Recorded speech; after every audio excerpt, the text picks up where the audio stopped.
ছোট লোক, ফকিরের বাচ্চা, তুই আমার রুমে ঢুকলি কেন? না মানে আপনাকে আন্টি নাস্তা খাওয়ার জন্য ডাকছে। তোকে আমি বলছি না আমার সামনে না আসতে, তারপরেও কেন বারবার আমার সামনে আসিস? আপনি কেন আমাকে এত অপমান করেন? আপনি যা বলেন আমি তো তাই করি।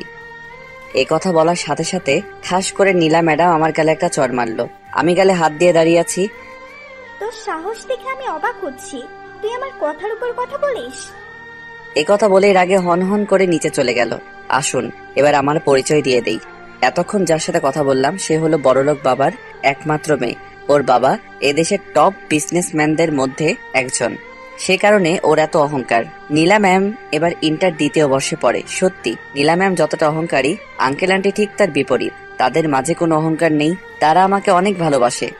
ছোটবেলা থেকে এতিমখানায় বড় হয়েছি। এতিমখানায় থাকতে কয়েকটা টিউশনি করাতাম, সেগুলো দিয়েই পড়ালেখার খরচ চালাতাম।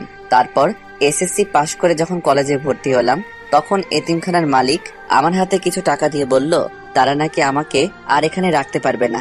সেদিনই এতিমখানা থেকে আমার যাবতীয় জিনিসপত্র নিয়ে বেরিয়ে পড়লাম অজানা উদ্দেশ্যে। রাস্তা দিয়ে হাঁটছি আর ভাবতে লাগলাম কোথায় থাকবো, কি করব, এই পৃথিবীতে তো আমার আপন বলতে কেউ নেই। এসব কথা ভেবে আনমনে হাঁটছিলাম। হঠাৎ কিছু দূর যেতেই দেখলাম একটা লোক রাস্তায় অজ্ঞান হয়ে পড়ে আছে। আমি দৌড়ে তার কাছে গেলাম। লোকটার কাছে যেতেই দেখলাম অজ্ঞান হয়ে পড়ে আছে। তারপর আমি তাকে তুলে পাশের একটা হাসপাতালে নিয়ে গেলাম। হাসপাতালে নেওয়ার কিছুক্ষণ পরেই লোকটার জ্ঞান ফিরে আসে। তারপর আমি আমার সবকিছু আঙ্কেলকে বললাম। তারপর উনি আমাকে ওনার বাড়িতে নিয়ে গেলেন। এভাবে আঙ্কেলের সাথে পরিচয়। বর্তমানে আসা যাক। এদিকে নিচ থেকে আমার ডাক আসলো, মানে আন্টি আমাকে নাস্তা করার জন্য ডাকছে। নাস্তার টেবিলে যেতেই নীলা ম্যাম আমাকে দেখে দাঁড়িয়ে পড়লো। কিরে মা, তোর আবার কি হলো? বাবা, তোমাকে আমি কতবার বলবো এই ছোট লোকটার সাথে আমি এক টেবিলে বসে খেতে পারবো না। আচ্ছা, তুই সবসময় ওর সাথে এমন ব্যবহার কেন করিস? ও তো আমাদের মতো একটা মানুষ, ওর কি কষ্ট হয় না?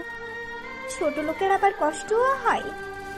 আমাকে উদ্দেশ্য করে বলল, তুই এখনো দাঁড়িয়ে আছিস? যা, নাস্তা নিয়ে তোর রুমে চলে যা।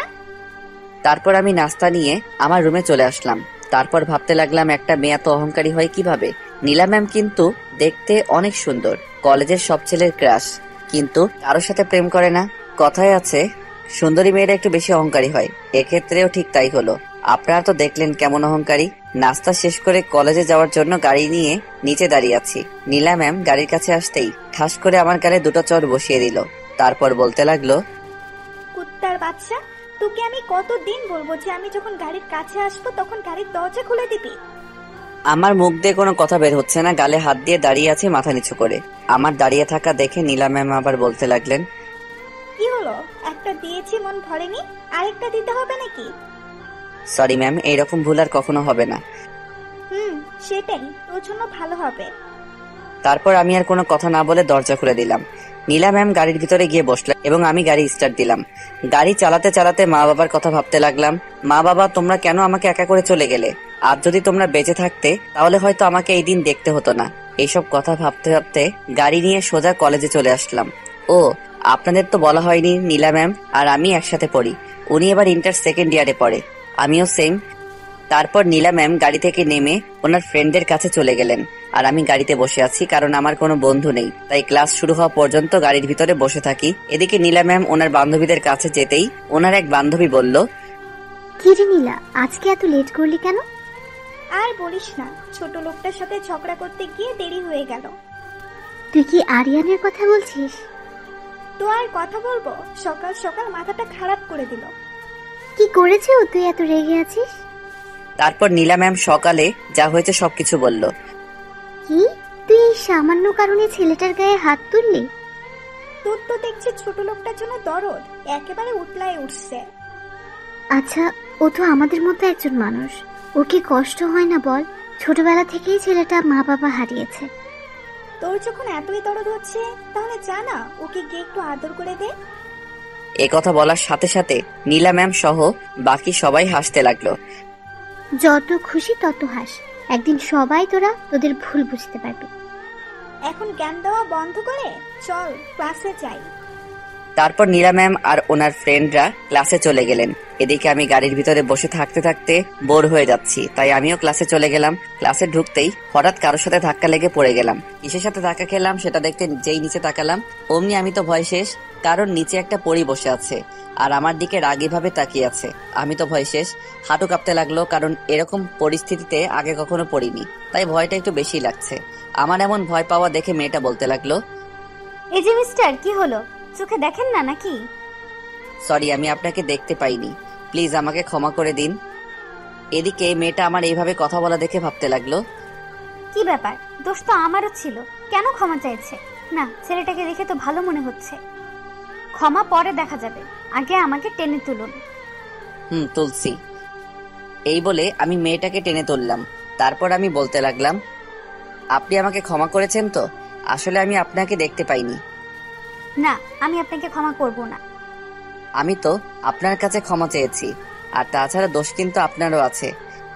আসলে এখানে আমার কোনো দোষ নেই, মেয়েটা নিজেই কোত্থেকে এসে আমার সাথে ধাক্কা খেলো। মেয়েটাকে দেখেই বড় লোকের মেয়ে মনে হচ্ছে, আর আপনারা তো জানেন বড় লোকরা কেমন, তাই আমি আগেই সরি বললাম। কি বললেন আপনি? আমার দোষ ছিল? আমি এখনই প্রিন্সিপাল স্যারের কাছে আপনার নামে নালিশ নিয়ে যাচ্ছি। আপনি আমাকে যা শাস্তি দিবেন দিন, তবুও স্যারের কাছে নালিশ দিবেন না প্লিজ, মনে মনে বলতে লাগলো। না, এবার মনে হয় একটু বেশিই যাচ্ছে। বেচারা কান্না করে দিল। কি হলো কি হলো, কিছু বলছেন না কেন? ঠিক আছে, স্যারকে কিছু বলবো না, তবে আজকে থেকে আমি যা বলবো তাই শুনতে হবে। আজব তো, আপনি কে যে আপনার কথা আমাকে শুনতে হবে? ওকে, আমার কথা না শুনলেও একটু পর প্রিন্সিপাল এসে যা বলবে তা কি না শুনতে পারবেন? মেয়েটার কথা বলার দেখেই আমি বুঝে গেলাম ও কি বলতে চাইছে, তাই আমি আর কোনো কথা না বলেই হ্যাঁ বলে দিলাম। না না, আপনি যা বলবেন আমি তাই শুনবো। ওকে, ঠিক আছে। এখন বলুন আমাকে কি করতে হবে? বেশি কিছু না, এখন আপাতত আমার সাথে বন্ধুত্ব করতে হবে। এই আপনার মতলবটা কি বলেন তো? আমি তো আপনাকে বন্ধু হতে বললাম, এতে মতলবের কি আছে? না মানে আমি মনে করছিলাম আপনি আমাকে শাস্তি দিবেন তাই, আর তাছাড়া এখন পর্যন্ত আমার সাথে কোনো ছেলেই বন্ধুত্ব করলো না, আর আপনি তো মেয়ে। কে আপনার সাথে বন্ধুত্ব করলো কি করলো না আমার তাতে কিছু যায় আসে না। এখন বলুন আমার সাথে বন্ধুত্ব করবেন কি না? আমি ভাবতে লাগলাম কলেজে আসলো তো সারাক্ষণ একাই থাকি, তার চেয়ে বরং এর সাথে বন্ধুত্ব করলে মন্দ হয় না। আচ্ছা ঠিক আছে, আমি রাজি। ওকে, তাহলে আজ থেকে আমরা একে অপরকে তুই করে বলবো। তারপর ওর সাথে পরিচয় হয়ে নিলাম। ওর নাম হচ্ছে তাবাসসুম তিশা। এখানে ওর নানুবাড়িতে থেকে লেখাপড়া। ওর বাবা একজন বড় ব্যবসায়ী। ওর সাথে পরিচয় হতে হতে ক্লাসে স্যার চলে আসলো। তারপর ও ওর জায়গায় চলে গেল আর আমি আমার জায়গায়। এভাবে প্রত্যেকটা ক্লাস শেষ করলাম। তারপর ক্লাস শেষ করে যেই বের হতে লাগলাম, অমনি পেছন থেকে কেউ একজন ডাকলো। সে আর কেউ নয়, নীলা ম্যাম। আমার কাছে এসে বলতে লাগলো, এই শোন, আমার জুতোগুলো ময়লা হয়ে গেছে, এক্ষুনি গিয়ে পালিশ করে নিয়ে আয় যা। এখন তো আপনি বাড়িতে যাবেন, তাহলে জুতা পালিশ করার কি দরকার? এ কথা বলার সাথে সাথে নীলা ম্যাম আমার গালে একটা ঠাস করে বসিয়ে দিলেন আর রেগে বলতে লাগলেন, তোর সাহস দেখে আমি অবাক হচ্ছি, তুই আমার কথার উপর কথা বলছিস। এই কথা বলে নীলা ম্যাম জুতাগুলো আমার গায়ের উপর ছুঁড়ে মারলেন। এই নে, তোর হাতে 5 মিনিট সময় আছে, এর মধ্যে তুই জুতোগুলো পালিশ করে নিয়ে আসবি। তারপর আমি আর কোনো কথা না বলে জুতাগুলো পালিশ করতে নিয়ে গেলাম। জুতা পালিশ করে যেই নীলা ম্যামের কাছে গেলাম, কলেজে গিয়ে দেখি নীলা ম্যাম কোথাও নেই, গাড়িটাও নেই। তার মানে উনি বাড়ি চলে গেছেন। এসব ভাবতে ভাবতে হঠাৎ আমার ফোনটা বেজে উঠলো। ফোনটা হাতে নিয়ে দেখি নীলা ম্যাম কল দিয়েছেন। তারপর কল রিসিভ করতেই উনি বলতে লাগলেন, ওই, তুই এখন কোথায় আছিস? ম্যাম আমি তো কলেজে, আপনি কোথায়? দেখতে পাচ্ছি না যে। শোন, আমি বাড়ি চলে আসছি, তুইও বাড়ি চলে আয়। তার মানে উনি এসব অপমান করার জন্য করলেন। এখন যদি আমি ওনার সাথে সাথে কথা কাটাকাটি করি তাহলে বাড়ি গেলে নিশ্চিত আমার কপালে দুঃখ আছে। তাই আমি একটু শান্তভাবে বললাম, আমি আসছি। তারপর কল কেটে দিলেন। আজ আমি এতিম বলে উনি আমার সাথে যা খুশি তাই করছেন। কেন, এতিমরা কি মানুষ না? আমাদের কি কষ্ট হয় না? এসব ভাবতে ভাবতে দু চোখ পানিতে ভরে গেল। হঠাৎই কেউ একজন আমার সামনে একটা টিস্যু ধরলো। আমি কোনো দিকে না তাকিয়ে টিস্যুটা হাতে নিয়ে চোখের পানিগুলো মুছলাম। চোখ মুছে যে সামনে তাকাতেই দেখি তিশা দাঁড়িয়ে আছে। আমাকে বলতে লাগলো, কি জনাব, কান্না করছিলেন কেন? কই কান্না করছি, চোখে কি যেন একটা পড়লো। তুই কি ভেবেছিস আমি কিছু দেখিনি? দেখলে আবার জিজ্ঞেস করছিস কেন? আচ্ছা, ও কি তোর সাথে সবসময় এরকম ব্যবহার করে? সুযোগ পেলে অপমান করে। আজ তো দেখলি। ও তোর সাথে এমন করে, তুই কিছু বলতে পারিস না? তুই আমার ব্যাপারে সব জানিস। ওরা যদি না থাকতো তাহলে আমার কি হতো? হয়তো রাস্তায় পড়ে মরে থাকতাম। তুই এত ভালো কেন রে? আচ্ছা, আমি যে ভালো তা কিভাবে বুঝলি? খারাপও তো হতে পারি। সকালে যেটা হলো সেটাতে তোর কোনো দোষ ছিল না, তারপরও তুই দোষ স্বীকার করলি। তখনই আমি বুঝে গেছি তুই কেমন। আচ্ছা, এসব কথা থাক, এবার আমাকে বাড়ি যেতে হবে। আচ্ছা যা, যাওয়ার আগে তোর মোবাইল নাম্বারটা দিয়ে যা। আচ্ছা, ইনে ধর 018905224। তারপর ওকে বিদায় দিয়ে বাড়িতে চলে আসলাম। বাড়িতে এসে জুতাগুলো নিয়ে নীলা ম্যামের রুমে গেলাম। দরজার সামনে এসে বললাম, ম্যাম আসবো? বল, কেন এসেছিস? ম্যাম, আপনার জুতাগুলো নিয়ে এসেছি। তুই কি করে ভাবলি জুতোগুলো আমি পায়ে দিব? কেন ম্যাম, এগুলো তো আমি ঠিকভাবে পালিশ করে এনেছি। চুপ, জুতোগুলোতে তোর মতো ছোট লোকের হাতের স্পর্শ লেগেছে। এখন এগুলো নিয়ে এখান থেকে চলে যা। আচ্ছা ম্যাম, একটা কথা বলবো। কি বলবি, তাড়াতাড়ি বল। আপনি আমাকে কেন এত অপমান করেন? আমি তো আপনার কোনো ক্ষতি করিনি। আপনি যা বলেন আমি তাই করি, তবু কেন এমন করেন? তোর এই প্রশ্নের উত্তর আমি দিতে পারবো না। শুধু এটা জেনে রাখ, তোকে দেখলেই আমার গা ঘিন ঘিন করে। আর কয়টা দিন আমাকে সহ্য করুন, তারপর চিরদিনের জন্য এই বাড়ি ছেড়ে চলে যাব। সেটাই তোর জন্য ভালো হবে। তারপর আমি আর কোনো কথা না বলে নিজের রুমে চলে আসলাম। তারপর ফ্রেশ হয়ে বিছানায় শুয়ে পড়লাম।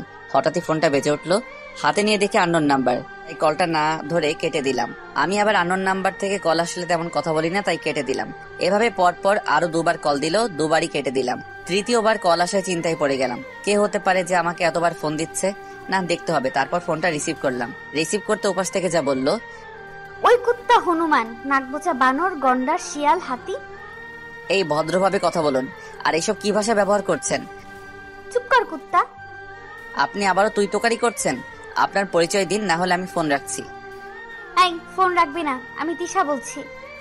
ও তুই? আগে বলবি তো। চুপ কর কুত্তা। তোকে এতগুলো কল দিলাম, ধরিসনি কেন? সরি রে, আমি আসলে বুঝতে পারিনি এটা তুই ছিলি। এবার বল, কেন ফোন দিয়েছিস? এমনি তোর সাথে কথা বলতে ইচ্ছে করছিল তাই। এমনি কেউ ফোন দেয় নাকি? দরকার থাকলে বল। তোকে ফোন দিতে কি আবার কারণ লাগবে নাকি? অবশ্যই কারণ লাগবে। ও, বুঝতে পারছি। তার মানে তুই এখনো আমাকে বন্ধু ভাবতে পারিসনি। আরে না, আমি তোকে সেটা বলিনি। আমার যা বুঝার তা বুঝে গেছি। এই কথা বলে তিশা লাইন কেটে দিল। ওর সাথে এইভাবে কথা বলা ঠিক হয়নি। কালকে কলেজে গেলে সরি বলবো। তারপর ফোন রেখে ঘুমানোর চেষ্টা করলাম। বিকেল বেলা কারো ডাকে ঘুমটা ভাঙলো। তাকিয়ে দেখে আন্টি আমাকে ডাকছে। তারপর আমি উঠে বসলাম। আন্টি, কিছু বলবেন? তুই কি ঘুমাচ্ছিলি? না, ওই চোখটা একটু লেগেছিল। তাহলে তো আমি তোর ঘুমের ডিস্টার্ব করলাম। না আন্টি, বলুন কি লাগবে। তারপর উনি আমার হাতে একটা লম্বা বাজারের লিস্ট ধরিয়ে দিলেন বাজার করে আনার জন্য। মনে হয় আজকে বাড়িতে কেউ আসবে। আমি আন্টিকে জিজ্ঞেস করলাম, আন্টি আজকে কি বাসায় মেহমান আসবে?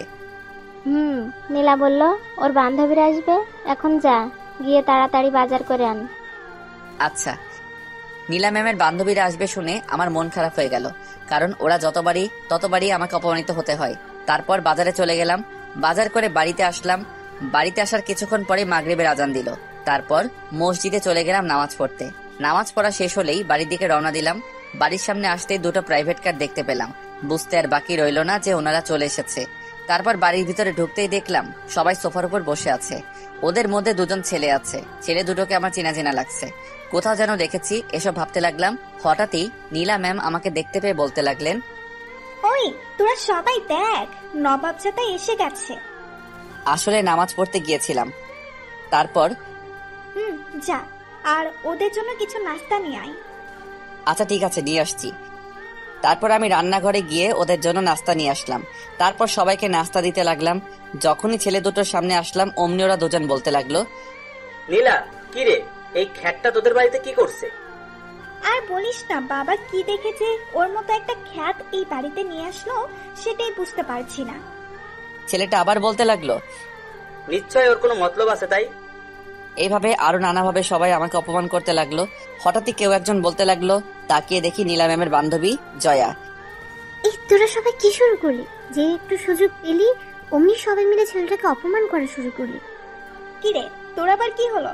কিছুদিন ধরে দেখছি তুই ওর হয়ে একটু বেশি কথা বলছিস। আমি ওর হয়ে কোনো কথা বলছি না, শুধু তোদের ভুলটা ধরিয়ে দিচ্ছি। ও আচ্ছা, এখন কি আমাকে তোর কাছে ঠিক ভুল শিখতে হবে নাকি?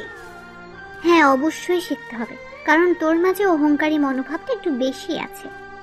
তুই কিন্তু এবার একটু বেশিই বলছিস। উচিত কথা বললাম তো, তাই। দেখ, তুই যদি আজকে আমার ফ্রেন্ড না হয়ে অন্য কেউ হতি, তাহলে আমি তোর সাথে কি যে করতাম। তুই কি করবি আমার জানা আছে, পারবি শুধু কথায় কথায় মানুষকে অপমান করতে। এদিকে আমি দর্শকের মতো দাঁড়িয়ে ওদের দুজনের ঝগড়া দেখছি, মনে হচ্ছে যেন আমি টিভিতে কোনো সিরিয়াল দেখছি।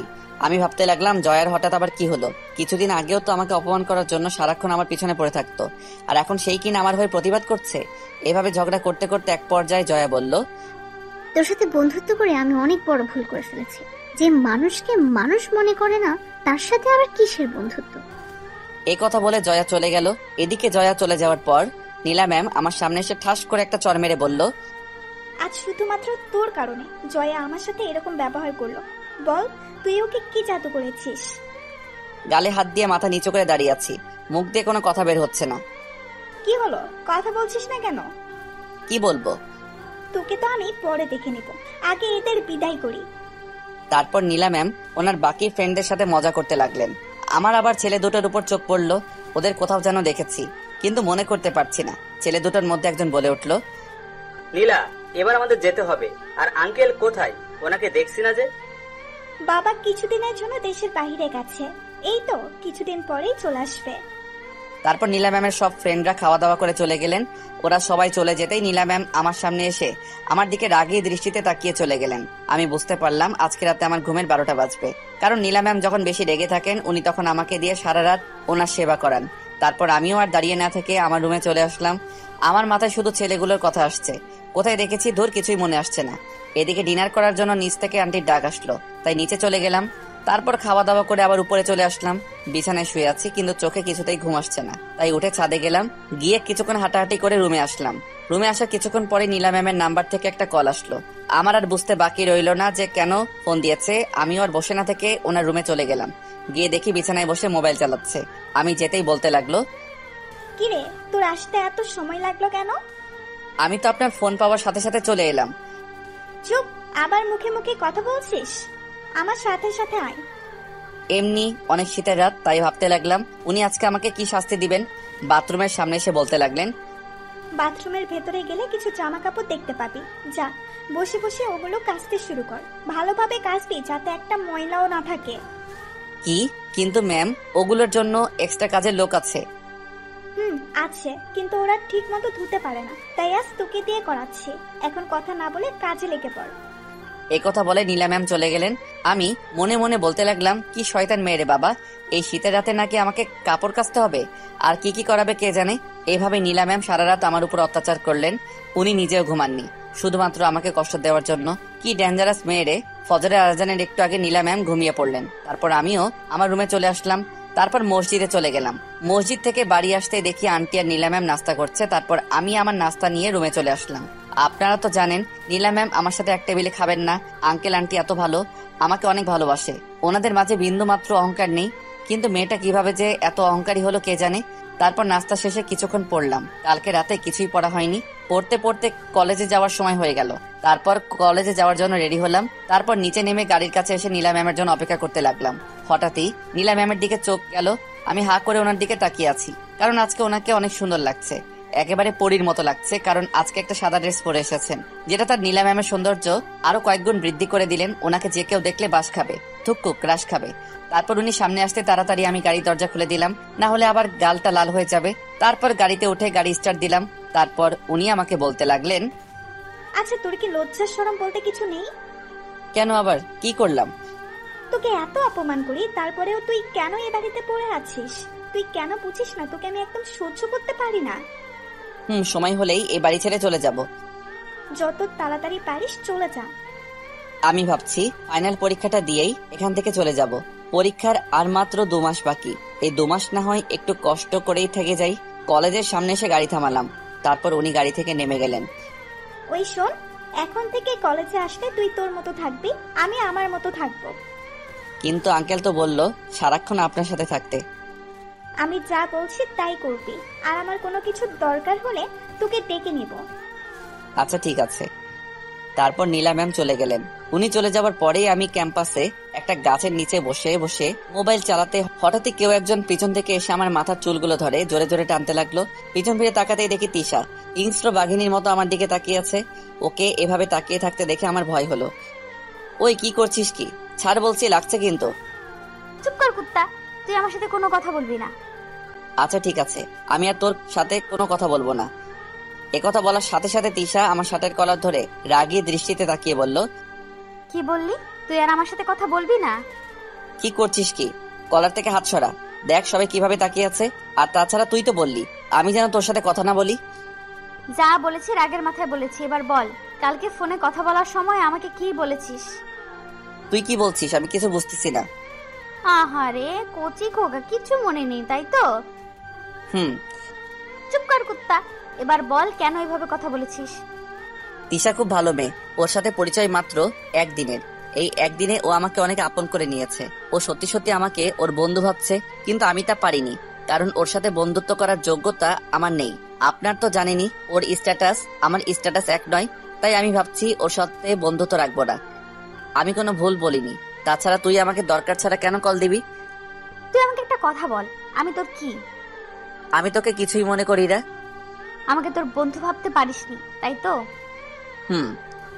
তাহলে কি গার্লফ্রেন্ড মনে করিস? কি যাতা বলছিস? আমি তোকে গার্লফ্রেন্ড কেন ভাবতে যাব? একদম আমার সামনে রাগ দেখাবি না। বল তুই আমাকে কি ভাবিস? দেখ তোর আর আমার বন্ধুত্ব করা মানায় না। কেন মানায় না? তুই কি কোনো বিখ্যাত ব্যক্তি নাকি? দেখ তোর স্ট্যাটাস আর আমার স্ট্যাটাস এক নয়। কোথায় তুই আর কোথায় আমি, তাই বলছি তোর সাথে আমার যায় না। দেখ বন্ধুত্ব করতে স্ট্যাটাস লাগে না, সুন্দর একটা মন লাগে। জানি বন্ধুত্ব করতে সুন্দর একটা মন লাগে, যেটা তোর আছে। আছে বলে তুই আমার মতো একটা ছেলের সাথে বন্ধুত্ব করতে চাচ্ছিস। আমার পিছনে পড়ে না থেকে এই কলেজে আরো অনেক সুন্দর সুন্দর ছেলে আছে যারা তোর যোগ্য। এতক্ষণ পর্যন্ত তুই অনেক কথা বলেছিস, আর না তুই কি ভুলে যাচ্ছিস প্রথম দিন আমাকে কি বলেছিস? আমি যা বলবো তুই নাকি তাই করবি। বলেছি, কিন্তু সেটা। তাহলে এখন কি হলো? আমি তো তোর সাথে বন্ধুত্ব করতে চাচ্ছি। বলেছি, কিন্তু সেটা বন্ধুত্ব করার জন্য নয়। আমি মনে করেছি তুই আমাকে শাস্তি দিবি। আমি তো শুধু তোর সাথে বন্ধুত্ব করতে চাইছি, তুই কেন এমন করছিস? ওই যে বললাম না স্ট্যাটাস। আর তাছাড়া আমি এটা বুঝতে পারছি তুই কেন আমার পিছনে এভাবে পড়ে আছিস। ওর সাথে কথা বলতে বলতে কখন যে ক্লাসের সময় হয়ে গেল বুঝতেই পারিনি। দেখ তিশা, আমি আর এই ব্যাপারে কোনো কথা বলতে চাই না। ক্লাসের সময় হয়ে গেল, আমি যাচ্ছি। এ কথা বলেই চলে আসলাম। তিশা চাইছেটা কি? ও কেন আমার সাথে এমন করছে? এই কলেজে তো আমার থেকেও অনেক স্মার্ট ছেলে আছে। ও তাদের সাথে বন্ধুত্ব না করে আমার সাথে কেন? কে জানে কি চলছে ওর মনে। এদিকে তিশা ভাবছে, তোকে তো আমার সাথে কথা বলতে হবেই। আমিও দেখবো তুই কিভাবে আমার সাথে কথা না বলিস। আমি ক্লাসে গিয়ে নীলা ম্যাম আর ওনার বান্ধবীরা আগে থেকে ক্লাসে বসে আছে। আমি ক্লাসে ঢুকতে নীলা ম্যাম বলতে লাগলো, ওই শোন, এতক্ষণ কোথায় ছিলি? এই তো ক্যাম্পাসে ছিলাম। কেন, কোনো কিছু লাগবে নাকি? না, কিছু লাগবে না, যা এখান থেকে। তারপর আমি গিয়ে পিছনের একটা বেঞ্চে বসলাম। পুরো ক্লাসে শুধু একটা বেঞ্চ খালি ছিল, তাই সেখানে গিয়ে বসে পড়লাম। স্যার আসতেই এখনো কিছু সময় বাকি আছে, তাই আমি বইটা বার করে পড়তে লাগলাম। হঠাৎই দেখলাম কেউ একজন আমার পাশে এসে বসলো। তাকিয়ে দেখি তিশা। আমি আবার পড়ায় মনোযোগ দিলাম। কিছুক্ষণ পর ক্লাসে স্যার আসলো। সবাই দাঁড়িয়ে স্যারকে সালাম দিল। তারপর স্যার বলতেই, স্টুডেন্টস তোমরা সবাই কেমন আছো? সবাই একসাথে বলতে লাগলো, জি স্যার আমরা সবাই ভালো আছি, আপনি কেমন আছেন? আমিও ভালো আছি। তোমরা সবাই জানো আর 3 মাস পর তোমাদের পরীক্ষা, তা তোমাদের সবার প্রিপারেশন কেমন?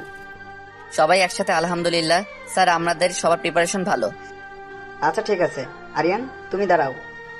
তারপর আমি দাঁড়িয়ে গেলাম। স্যার বলতে লাগলো, এই ক্লাসের সবচেয়ে ভালো ও মেধাবী স্টুডেন্ট হচ্ছে তুমি। তোমার থেকে আমরা ভালো কিছু আশা করছি। আলহামদুলিল্লাহ স্যার, আমার প্রিপারেশন ভালো, শুধু আপনাদের একটু দোয়া চাই। আমরা তোমাদের সবার জন্য দোয়া করব। তোমরা সবাই হয়তো জানো তোমাদের একজন নতুন সহপাঠী এসেছে, তার নাম হলো তিশা। তিশা তুমি দাঁড়াও। তারপর তিশা দাঁড়ালো। ও হচ্ছে তোমাদের নতুন সহপাঠী। কিছু সমস্যার কারণে ও কলেজ পরিবর্তন করেছে। এসএসসিতে ওর রেজাল্ট অনেক ভালো।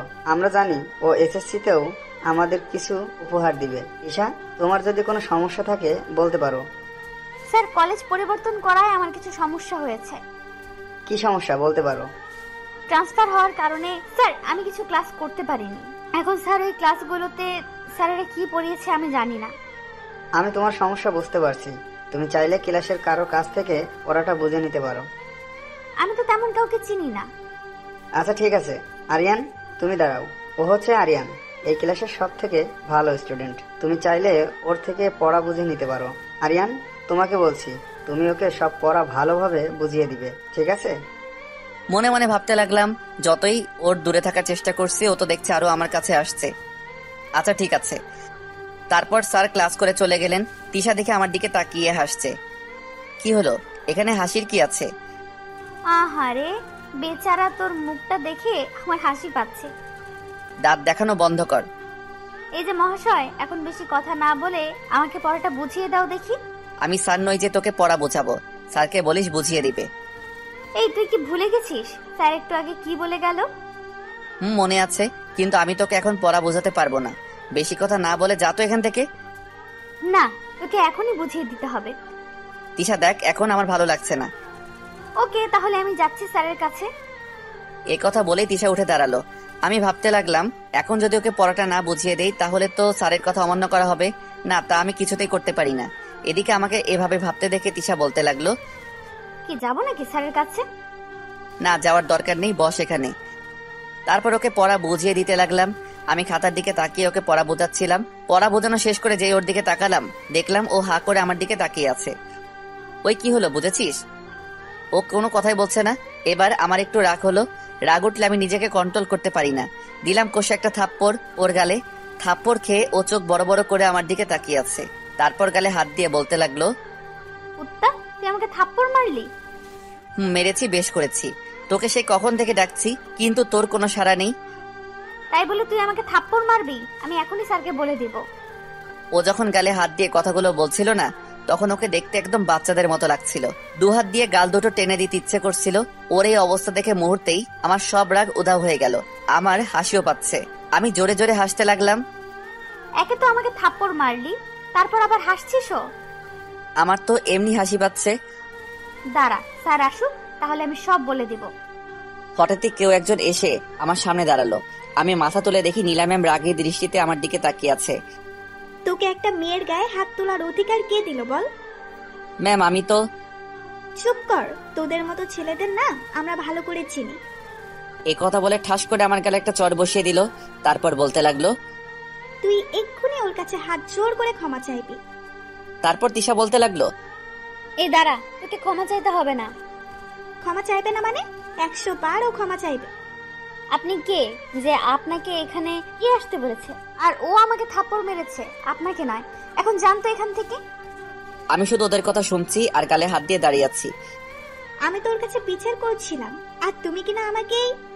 যে মেয়ে অকারণে একটা ছেলের গায়ে হাত তুলে তাকে সবসময় অপমান করে, সে বিচার করবে। এ কথা বলে তিশা হাসতে লাগলো।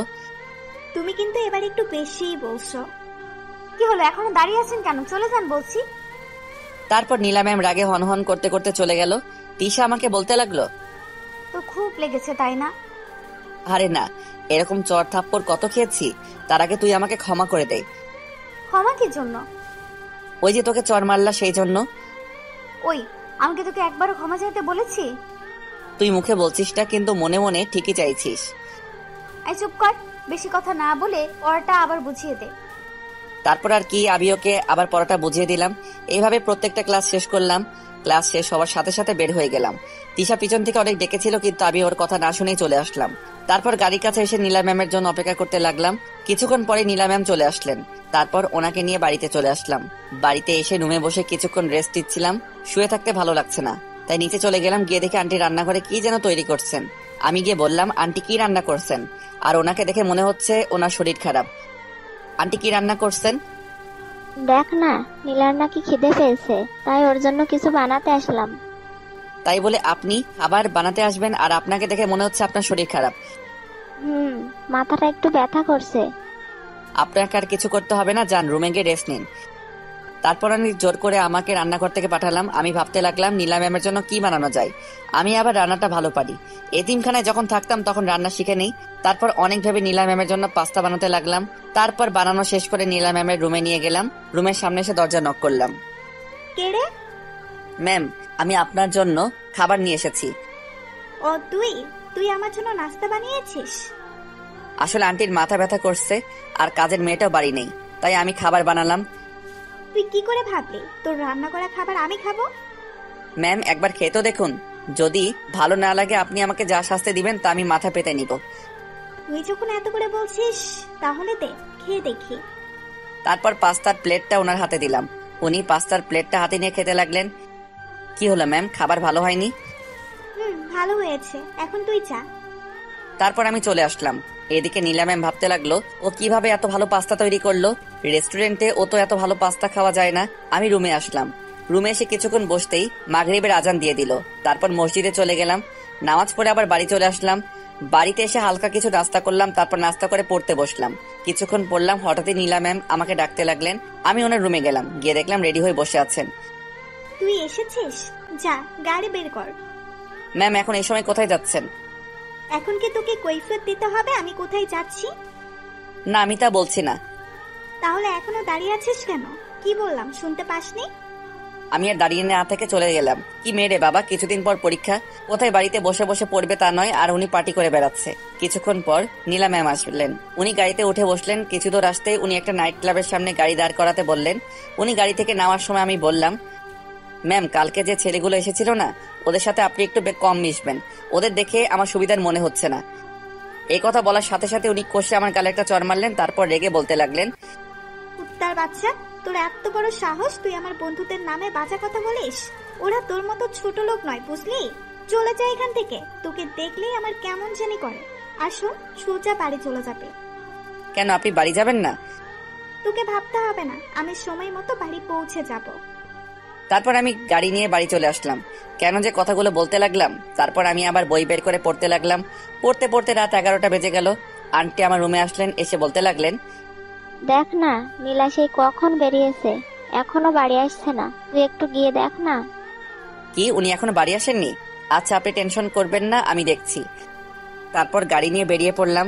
সেই নাইট ক্লাবের সামনে এসে গাড়ি দাঁড় করালাম। তারপর আমি তাড়াতাড়ি ক্লাবের ভিতরে গেলাম। গিয়ে দেখলাম ভিতরে কেউ নেই। আমার মনে হচ্ছে আওয়াজটা উপর থেকে আসছে, তাই আমি তাড়াতাড়ি সিঁড়ি বেয়ে উপরে উঠলাম। উঠে দেখি আমার পাশে একটা রুম আছে, সেই রুম থেকে আওয়াজটা আসছে। রুমের ভেতর থেকে কিছু কথা শুনতে পাচ্ছিলাম। দরজার সামনে দাঁড়িয়ে কথাগুলো শুনতে লাগলাম। ওই শুন, চিৎকার চেঁচামেচি করে কোনো লাভ হবে না, তোকে এখানে কেউ বাঁচাতে আসবে না। আমি তোদের কি ক্ষতি করেছি? তোরা কেন আমার সাথে এমন করছিস? তোরা তো আমার বন্ধু। বন্ধুকে তোর, আমরা তোর সাথে এতদিন অভিনয় করেছিলাম। প্লিজ আমি তোদের পায়ে পড়ি, আমার এত বড় সর্বনাশ করিস না। চুপ কর। এই না, তোরা আমার কাছে আসবি না। আমি ভাবতে লাগলাম, না এবার আমাকে কিছু করতে হবে, না হলে ছেলেগুলো মেয়েটার সাথে খারাপ কিছু করে ফেলবে। তারপর আমি জোরে জোরে দরজা ধাক্কাতে লাগলাম। দরজা ধাক্কানো দেখে ছেলেগুলো বলতে লাগলো, কিরে এখন আবার কে এলো? চল গিয়ে দেখি। ওই তুই কি পাগল হয়ে গেছিস? এখন দরজা খুললে সমস্যা হবে। কেউ দরজা খুলছে না। আমি দরজা ভাঙার সিদ্ধান্ত নিলাম। তারপর জোরে জোরে 2 লাথি মারতেই দরজা খুলে গেল। ভিতরে গিয়ে যা দেখলাম, নীলা ম্যাম হাত পা বাঁধা অবস্থা বিছানায় শুয়ে আছে। তার পাশে সেই ছেলেগুলো দাঁড়িয়ে আছে। ওরা আমাকে দেখেই বলতে লাগলো, বাহ, তুই তো দেখছি একেবারে ঠিক সময় এসেছিস। আমরা এখনো ওর সাথে কিছুই করিনি। আয় তুইও আমাদের সাথে যোগ দে। আমরা জানি ও তোর সাথে এতদিন অনেক অন্যায় করেছে, আজ সবকিছুর প্রতিশোধ দিতে পারবি। নীলা ম্যামের দিকে তাকিয়ে দেখি আমার দিকে অসহায় দৃষ্টিতে তাকিয়ে আছে। আমি ভাবতে লাগলাম ওদের সাথে বুদ্ধি খাটিয়ে চলতে হবে, না হলে নীলা ম্যামকে বাঁচাতে পারবো না। আমাকে এভাবে ভাবতে দেখে ওরা বলতে লাগলো, কি ভাবছিস? রাজি হয়ে যা, তোর প্রতিশোধ নিতে পারবি। আমি বললাম ঠিক আছে, আগে তোরা যা। নীলা ম্যামের দিকে তাকিয়ে দেখে উনি কান্না করছেন। তারপর ওরা দুজন ধীরে ধীরে নীলা ম্যামের দিকে এগোতে লাগলেন। আমি পিছনে দাঁড়িয়ে আছি, আশেপাশে কিছু আছে কিনা দেখছি, যেটা দিয়ে ওদের আঘাত করা যায়। হঠাৎই লাঠির মতো কিছু একটা দেখতে পেলাম। তারপর সেটা নিয়ে ওদের দুজনের মাথায় 2টো বাড়ি মারলাম। সাথে সাথে ওরা দুজন মাটিতে লুটিয়ে পড়ে অজ্ঞান হয়ে। এবার নীলা ম্যামের দিকে তাকিয়ে দেখি ওনার মুখ থেকে কান্না করার ভাবটা চলে গেল। আমি এবার ওনার দিকে একটু অন্যভাবে এগিয়ে যেতে লাগলাম। ঠিক ওরা যেভাবে এগিয়ে আসছিল, আমাকে এভাবে আসতে দেখে উনি ভয় পেয়ে গেলেন। তারপর আমতা আমতা করে বলতে লাগলেন, আমার দিকে এভাবে তাকিয়েছিস কেন? কেন? ওরা যা করতে পারে নাই তার জন্য। দেখ, ওইসব কিছু করলে কিন্তু ভালো হবে না বলে দিলাম। সেই সব পরে দেখা যাবে। এই কথা বলেই ওনার দিকে এগিয়ে যেতে লাগলাম। কাছে যেতেই উনি ভয়ে চোখ বন্ধ করে ফেললেন। তারপর আমি ওনার হাতে পায়ের বাঁধন খুলে দিলাম। এই ম্যাম, চোখ খুলেন, আমি আপনার হাত পা খুলে দেওয়ার জন্য এসেছি। দেখলেন, গরিবের কথা বাসি হলেও সত্যি। আমি আপনাকে আগেই বলছিলাম যেন ওদের সাথে না মিশেন। তার বিনিময়ে আপনি আমাকে 2টো থাপ্পড় দিলেন, ছোট লোক বলে অপমান করলেন। এবার দেখলেন তো কে আসল ছোট লোক। আপনি আমাকে দিনের পর দিন শুধু অপমান করে গেলেন, কারণে অকারণে চড় থাপ্পড় মারতেন, কারণ আপনার মাঝে অহংকার আছে। আজকে যদি ওরা আপনার সাথে কিছু করে ফেলতো তাহলে কোথায় যেত আপনার সেই অহংকার? আমি আজ ইচ্ছে করলে এতদিন আপনি আমার সাথে যা কিছু করেছেন সবকিছুর প্রতিশোধ নিতে পারতাম, কিন্তু না, আমি তা করিনি, কারণ আমি সেই শিক্ষা পাইনি। আজ হয়তো অনেক কথা বলে ফেলেছি যেগুলো আমার বলা উচিত হয়নি, তার জন্য ক্ষমা করবেন। ও আরেকটা কথা, আপনাদের বাড়িতে আমি আর 2 মাস থাকবো, ফাইনাল পরীক্ষা দিয়ে চলে যাব। দয়া করে এই কয়টা দিন আমাকে সহ্য করুন, এবার বাড়ি যেতে হবে, চলুন। একথা বলে আমি কিছু দূর চলে আসলাম। কি ব্যাপার নীলা ম্যাম, আসছো না কেন? পিছন ফিরে তাকাতেই দেখে উনি মাটিতে বসে আছে। কি হলো, বসে গেলেন কেন? হাঁটতে পারছি না, পায়ে ব্যথা করছে। পায়ে কিভাবে পেলেন? পাটা তো ফুলে গেছে। আসলে ওরা যখন আমার হাত পা পাচ্ছিল তখন ব্যথা লাগে। এখন বাড়ি কিভাবে যাবেন? আমি কিভাবে বলবো? তারপর আমি ভাবতে লাগলাম কি করা যায়। তারপর নীলা ম্যামকে কোলে তুলে নিলাম। সরি ম্যাম, এছাড়া কোনো উপায় ছিল না।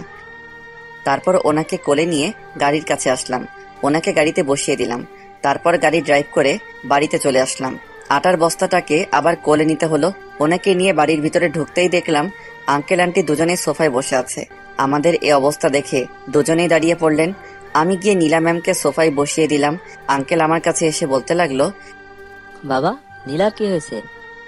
সেটা আমার থেকে উনি ভালো বলতে পারবে। এ কথা বলেই আমি রুমে চলে আসলাম। এদিকে আঙ্কেল নীলা ম্যামকে জিজ্ঞাসা করলেন কি হয়েছে। তারপর নীলা ম্যাম প্রথম থেকে শেষ পর্যন্ত যা হলো সবকিছু বললেন। সব শোনার পর আঙ্কেল রেগে গিয়ে বলতে লাগলেন, কি, ওদের এত বড় সাহস? ওরা আমার মেয়ের সাথে এসব করতে চেয়েছে? তুই শুধু ওদের নাম বল। আমার মনে হয় ওরা এখনো ওখানেই আছে, তুমি পুলিশ পাঠিয়ে দাও। ঠিক আছে, তাই হবে। এদিকে আমি রুমে বসে ভাবতে লাগলাম আঙ্কেল বাড়িতে কখন এলেন, ওনা তো দেশের বাইরে থাকার কথা। এসব ভাবছিলাম, হঠাৎই দরজা ধাক্কানো শব্দ পেলাম। দরজা খুলে দেখে আঙ্কেল দাঁড়িয়ে আছে। আমাকে দেখে সাথে সাথে জড়িয়ে ধরলেন। তারপর বলতে লাগলেন, তোমাকে কি বলে যে ধন্যবাদ দিব তা বুঝতে পারছি না। আঙ্কেল, ধন্যবাদের কি আছে, আমি তো আমার কাজ করেছি। তুমি একবার আমার জীবন বাঁচিয়েছো, আর আজ আমার মেয়ের। তুমি তো আমাকে ঋণী করে ফেললে। আঙ্কেল কি যে বলে না। চলো এবার নিচে চলো, ডিনার করবে। তারপর আমি নিচে চলে গেলাম। খাবার টেবিলে গিয়ে দেখলাম নীলা ম্যাম আগে থেকে বসে আছে। আমি গিয়ে আমার খাবারটা নিয়ে যেই চলে আসতে যাব, অমনি কেউ একজন বলল, তুমি এখানে বসে খেতে পারো, উপরে যেতে হবে না। কথাটা কে বলল তা শোনার জন্য যেই পিছনে ফিরলাম, আমি তো দেখলাম নীলা ম্যাম দাঁড়িয়ে আছে। আমি আঙ্কেলকে জিজ্ঞাসা করলাম, আঙ্কেল, কথাটা কি আপনি বলেছেন? না তো। তাহলে নিশ্চয়ই আন্টি বলেছে। না বাবা, আমি বলিনি। তাহলে কে বলল? নীলা ম্যাম বলতে লাগলেন, আমি বলেছি তুমি এখানে বসে খেতে পারো। আমি তো ওনার কথা শুনে হা হয়ে গেলাম। যেই মেয়ে আমাকে দেখতে পারে না, আমাকে দেখলেই নাকি তার গা জ্বলে, সে আমাকে তার সাথে এক টেবিলে খেতে বলছে, আবার তুমি করে বলছে। কি হলো, দাঁড়িয়ে আছো কেন? বসো। আঙ্কেল আন্টির দিকে তাকিয়ে দেখি ওনারাও হা করে তাকিয়ে আছে। আমার মতো হয়তো তারাও নীলা ম্যামের কথাগুলো বিশ্বাস করতে পারছে না। না ম্যাম, আমি এখানে বসে খাবার খেলে আপনার সমস্যা হবে। আমার কোনো সমস্যা হবে না, তুমি বসো। আমি আর কথা না বলে আমার খাবার নিয়ে উপরে চলে গেলাম। আমাকে এভাবে চলে যেতে নীলা ম্যাম আঙ্কেলকে বলতে লাগলো, বাবা, ও চলে গেল কেন? তুই ওর সাথে এতদিন যা করেছিস, তারপর তুই কি করে ভাবলি ও তোর সাথে বসে এক টেবিলে খাবার খাবে?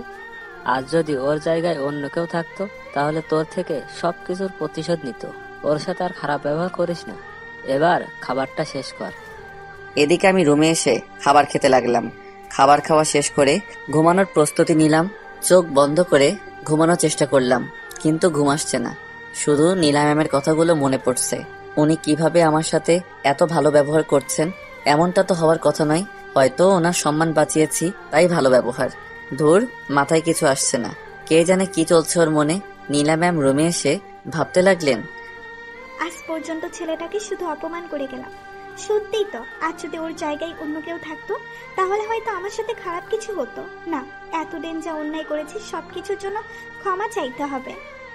আমি ঘুমানোর চেষ্টা করছি, কিন্তু কিছুতেই ঘুম আসছে না। তাই মনে করলাম কিছুক্ষণ ফোন ঘাটাঘাটি করি। ফোনটা হাতে নিয়ে বন্ধ হয়ে গেছে। দূর, এখন কি করব? তারপর ফোনটা চার্জে লাগিয়ে ঘুমানোর চেষ্টা করলাম। ফজরের আজানের শব্দে ঘুমটা ভেঙে গেল। তারপর উঠে মসজিদে চলে গেলাম। নামাজ পড়া শেষ করে বাইরে কিছুক্ষণ হাঁটাহাঁটি করলাম। তারপর বাসায় চলে আসলাম। এসে দেখতে পেলাম এখনো কেউ ঘুম থেকে ওঠেনি। তাই আমি রুমে এসে পড়া শুরু করে দিলাম। আমি মাথা নিচু করে বই পড়ছিলাম। হঠাৎই কেউ একজন চা হাতে নিয়ে আমার সামনে দাঁড়ালো। আমি ভাবলাম হয়তো কাজের মেয়েটা এসে, তাই না দেখে বলতে লাগলাম, চাটা এখানে রেখে চলে যাও। মেয়েটা বলে আচ্ছা ঠিক আছে। আমি ভাবতে লাগলাম কি ব্যাপার, ওর ভয়েস চেঞ্জ হলো কিভাবে। আমি মাথা তুলে যেই উপরের দিকে তাকালাম, দেখলাম নীলা ম্যাম দাঁড়িয়ে আছে চা নিয়ে। তারপর আমার আর কিছুই মনে নেই, মানে আমি অজ্ঞান হয়ে গেলাম।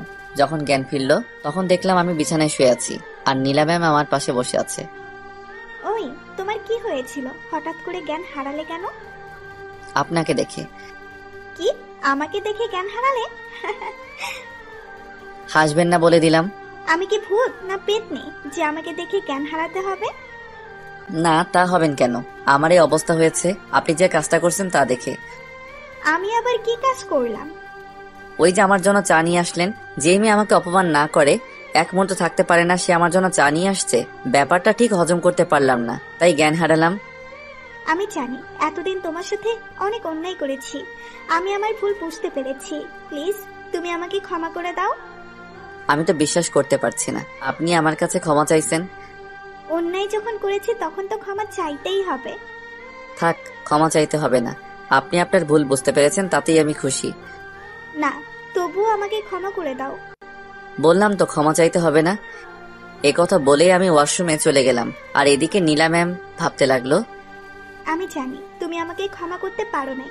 যে করেই হোক তুমি আমাকে ক্ষমা করে দাও। ওয়াশরুম থেকে বের হয়ে নীলা ম্যাম আছে কিনা দেখতে লাগলাম। না, নেই। টেবিলের উপর চায়ের কাপটা রাখা আছে। দেখি তো চাটা কেমন হয়েছে। না, ভালোই হয়েছে। কিছুক্ষণ পরেই কাজের মেয়েটা নাস্তা করার জন্য ডাকতে আসলো। আমি ওকে আমার নাস্তাটা রুমে দিয়ে যেতে বললাম। তারপর ও চলে গেল। কিছুক্ষণ পরে আবার আসলো খালি হাতে। এসে বলতে লাগলো, স্যার আপনাকে নিচে আসতে বলেছে। আমি বললাম আচ্ছা ঠিক আছে, আসছি। তারপর নিচে চলে গেলাম। খাওয়ার টেবিলে যেতে আঙ্কেল বলল, ও তুমি এসেছো? দাঁড়িয়ে আছো কেন? আপনি আমাকে ডেকেছিলেন? একসাথে নাস্তা করব, তাই তোমাকে ডেকে আনলাম। সরি আঙ্কেল, আমি এখানে বসে খাবার খেলে একজনের নাকি খাবার হজম হবে না। এই কথাটা বলার পর নীলা ম্যামের দিকে তাকিয়ে দেখি উনি মন খারাপ করে ফেলেছেন। দেখো, আমি জানি তুমি কথাগুলো কাকে বলছো। নীলা ওর ভুল বুঝতে পেরেছে, আর ও নাকি তোমার কাছে ক্ষমাও চেয়েছে। তাই প্লিজ তুমি ওকে ক্ষমা করে দাও। আচ্ছা ঠিক আছে, ক্ষমা করে দিলাম, কিন্তু আমি এখানে বসে খেতে পারবো না। কারণ উপরে খেতে খেতে আমার অভ্যাস হয়ে গেছে, তাই এখানে খেতে পারবো না। বুঝলাম, কিন্তু এখন থেকে এখানে বসে খাওয়ার অভ্যাস করতে হবে। সরি আঙ্কেল, আমি পারবো না। তুমি আমার কথার অমান্য করছো, বসে বলছি। তারপর আর কি, আঙ্কেলের রাগ দেখে ভয়ে বসে পড়লাম। নীলা ম্যামের দিকে তাকিয়ে দেখি ওনার মুখে হাসি দেখা যাচ্ছে। নাস্তা শেষ করে রুমে চলে গেলাম। ঘড়ির দিকে তাকিয়ে দেখি কলেজের সময় হয়ে গেছে। তাই আর দেরি না করে কলেজে যাওয়ার জন্য রেডি হলাম। তারপর নিচে এসে নীলা ম্যামের জন্য অপেক্ষা করতে লাগলাম। এখনো আসছে না কেন, তাই পকেট থেকে ফোনটা বের করলাম। কালকে রাতে মোবাইল চার্জে দেওয়ার পর আর ওপেন করিনি। মোবাইলটা ওপেন করতে 50টা মিস কল, সবগুলো তিশার মোবাইল থেকে। ও এতগুলো মিস কল কেন দিল? হঠাৎই গাড়ির দরজা খোলার শব্দ পেলাম। দেখলাম নীলা ম্যাম গাড়ির ভিতরে বসে আছে। আমি ওনাকে যত দেখছি তত অবাক হচ্ছি। আপনারা তো জানেনই সেদিন গাড়ির দরজা খুলতে দেরি করায় উনি আমার সাথে কি করেছেন। তারপর গাড়ি স্টার্ট দিলাম। গাড়ি চলতে লাগলো তার আপন গতিতে। দুজনেই নীরব, কেউ কোনো কথা বলছে না। হঠাৎই নীলা ম্যাম নীরবতা ভেঙে বললেন, একটা কথা বলবো, এবার থেকে তুমি আর আমাকে ম্যাম বলে ডাকবে না। ও তাহলে কি বলে ডাকবো? কেন আমার নাম ধরে ডাকবে? মাফ করবেন, আমি আপনাকে ম্যাম ছাড়া অন্য কিছু ডাকতে পারবো না। ও বুঝেছি, তার মানে আমাকে এখনো ক্ষমা করতে পারোনি। আমি সত্যি সত্যি আপনাকে ক্ষমা করেছি। যদি আমাকে নাম ধরে ডাকো তবেই বুঝবো তুমি আমাকে ক্ষমা করে দিয়েছো। আপনার উপর আমার কোনো রাগ নেই, যা ছিল সব শেষ। সেটা যদি আপনি বিশ্বাস না করেন তাহলে আমার কিছু করার নেই। তারপর কলেজে চলে আসলাম। নীলা ম্যাম গাড়ি থেকে নেমে ওনার ফ্রেন্ডের কাছে চলে গেল, আর আমি গাড়িতে বসে আছি। কিছুক্ষণ বসে থাকার পর ক্লাসে চলে গেলাম। ক্লাসে গিয়ে বসে বই পড়তে লাগলাম। আমার পাশে কেউ একজন এসে বসলো। তাকিয়ে দেখি নীলা ম্যামের বান্ধবী জয়া। তারপর আমাকে বলতে লাগলো, কেমন আছো? জি আলহামদুলিল্লাহ ভালো, আপনি কেমন আছেন? আমরা দুজন তো সমবয়সী, তাই আমাকে আপনি না বলে তুমি করে বলো। না থাক, আমি আপনি করেই বলবো। না, তোমাকে বলতেই হবে। তারপর ওর অনেক জোরাজোরিতে রাজি হলাম। আচ্ছা ঠিক আছে বলবো। তুমি দেখতে না খুব কিউট, একেবারে বাচ্চাদের মতো লাগে। তুমিও না, কি যে বলো। এভাবে দুজন হাসাহাসি করে কথা বলছিলাম। হঠাৎই দরজার দিকে চোখ যেতে দেখলাম নীলা ম্যাম আর তিশা, একজন সামনে দাঁড়িয়ে আছে আর একজন পিছনে। দুজনের রাগী দৃষ্টিতে আমার দিকে তাকিয়ে আছে। কিছুক্ষণ তাকিয়ে থাকার পর নীলা ম্যাম ওনার জায়গায় বসে পড়লেন আর তিশা রেগে আমার দিকে এগিয়ে আসলো। আমি ভাবতে লাগলাম এদের আবার কি হলো। তিশা আমার সামনে দাঁড়িয়ে বলতে লাগলো, এই তোর ফোন বন্ধ কেন? আমি কিভাবে বলবো আমার ফোন কেন বন্ধ?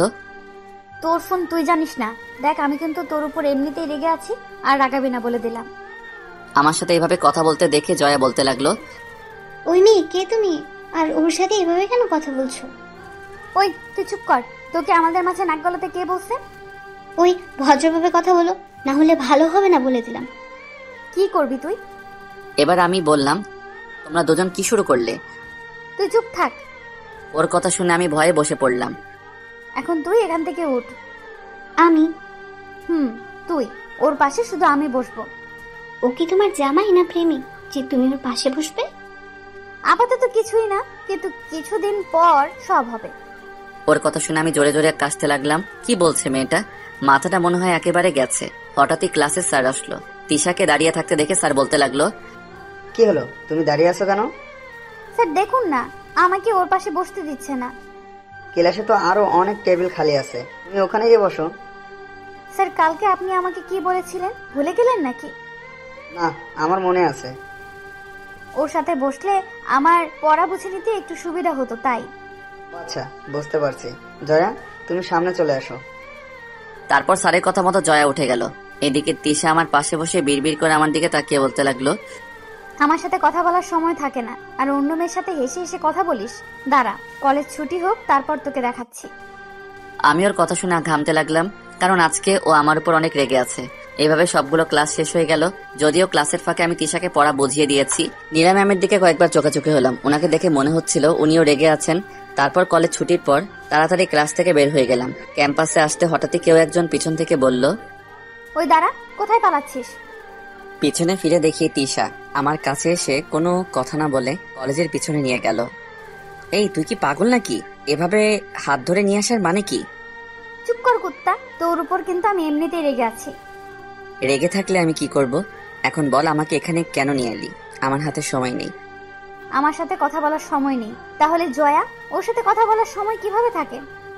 ওর সাথে এমনি কথা বললাম। তাছাড়াও নিজেই আমার সাথে কথা বলতে আসছে। আমিও তো তোর সাথে কথা বলতে আসছি। এবার দেখি আমার সাথে কতক্ষণ কথা বলিস। তুই আমার কে, বন্ধু না গার্লফ্রেন্ড যে তোর সাথে কথা বলতেই হবে? ও আচ্ছা, তাহলে জয়া তোর কে হয়? ও আমার কেউ হয় না। অন্য মেয়েদের সাথে তো কথা ঠিকই বলতে পারিস, আমি কথা বলতে আসলে এত বাহানা খুঁজিস কেন? তোর এইসব কথা শোনার আমার কাছে সময় নেই। নীলা ম্যাম আমার জন্য অপেক্ষা করছে, যেতে হবে। দেরি করলে আমাকে আস্ত রাখবে না। তুই এখানে দাঁড়িয়ে থাকবি? ওখান থেকে যদি এক পাও এদিক ওদিক দিয়েছিস তাহলে কিন্তু তোর অবস্থা খারাপ করে দেব। কি করবি তুই? কিছুই করব না, শুধু চিৎকার করে লোক জড়ো করব। তারপর কি হবে তুই নিশ্চয়ই বুঝতে পারছিস।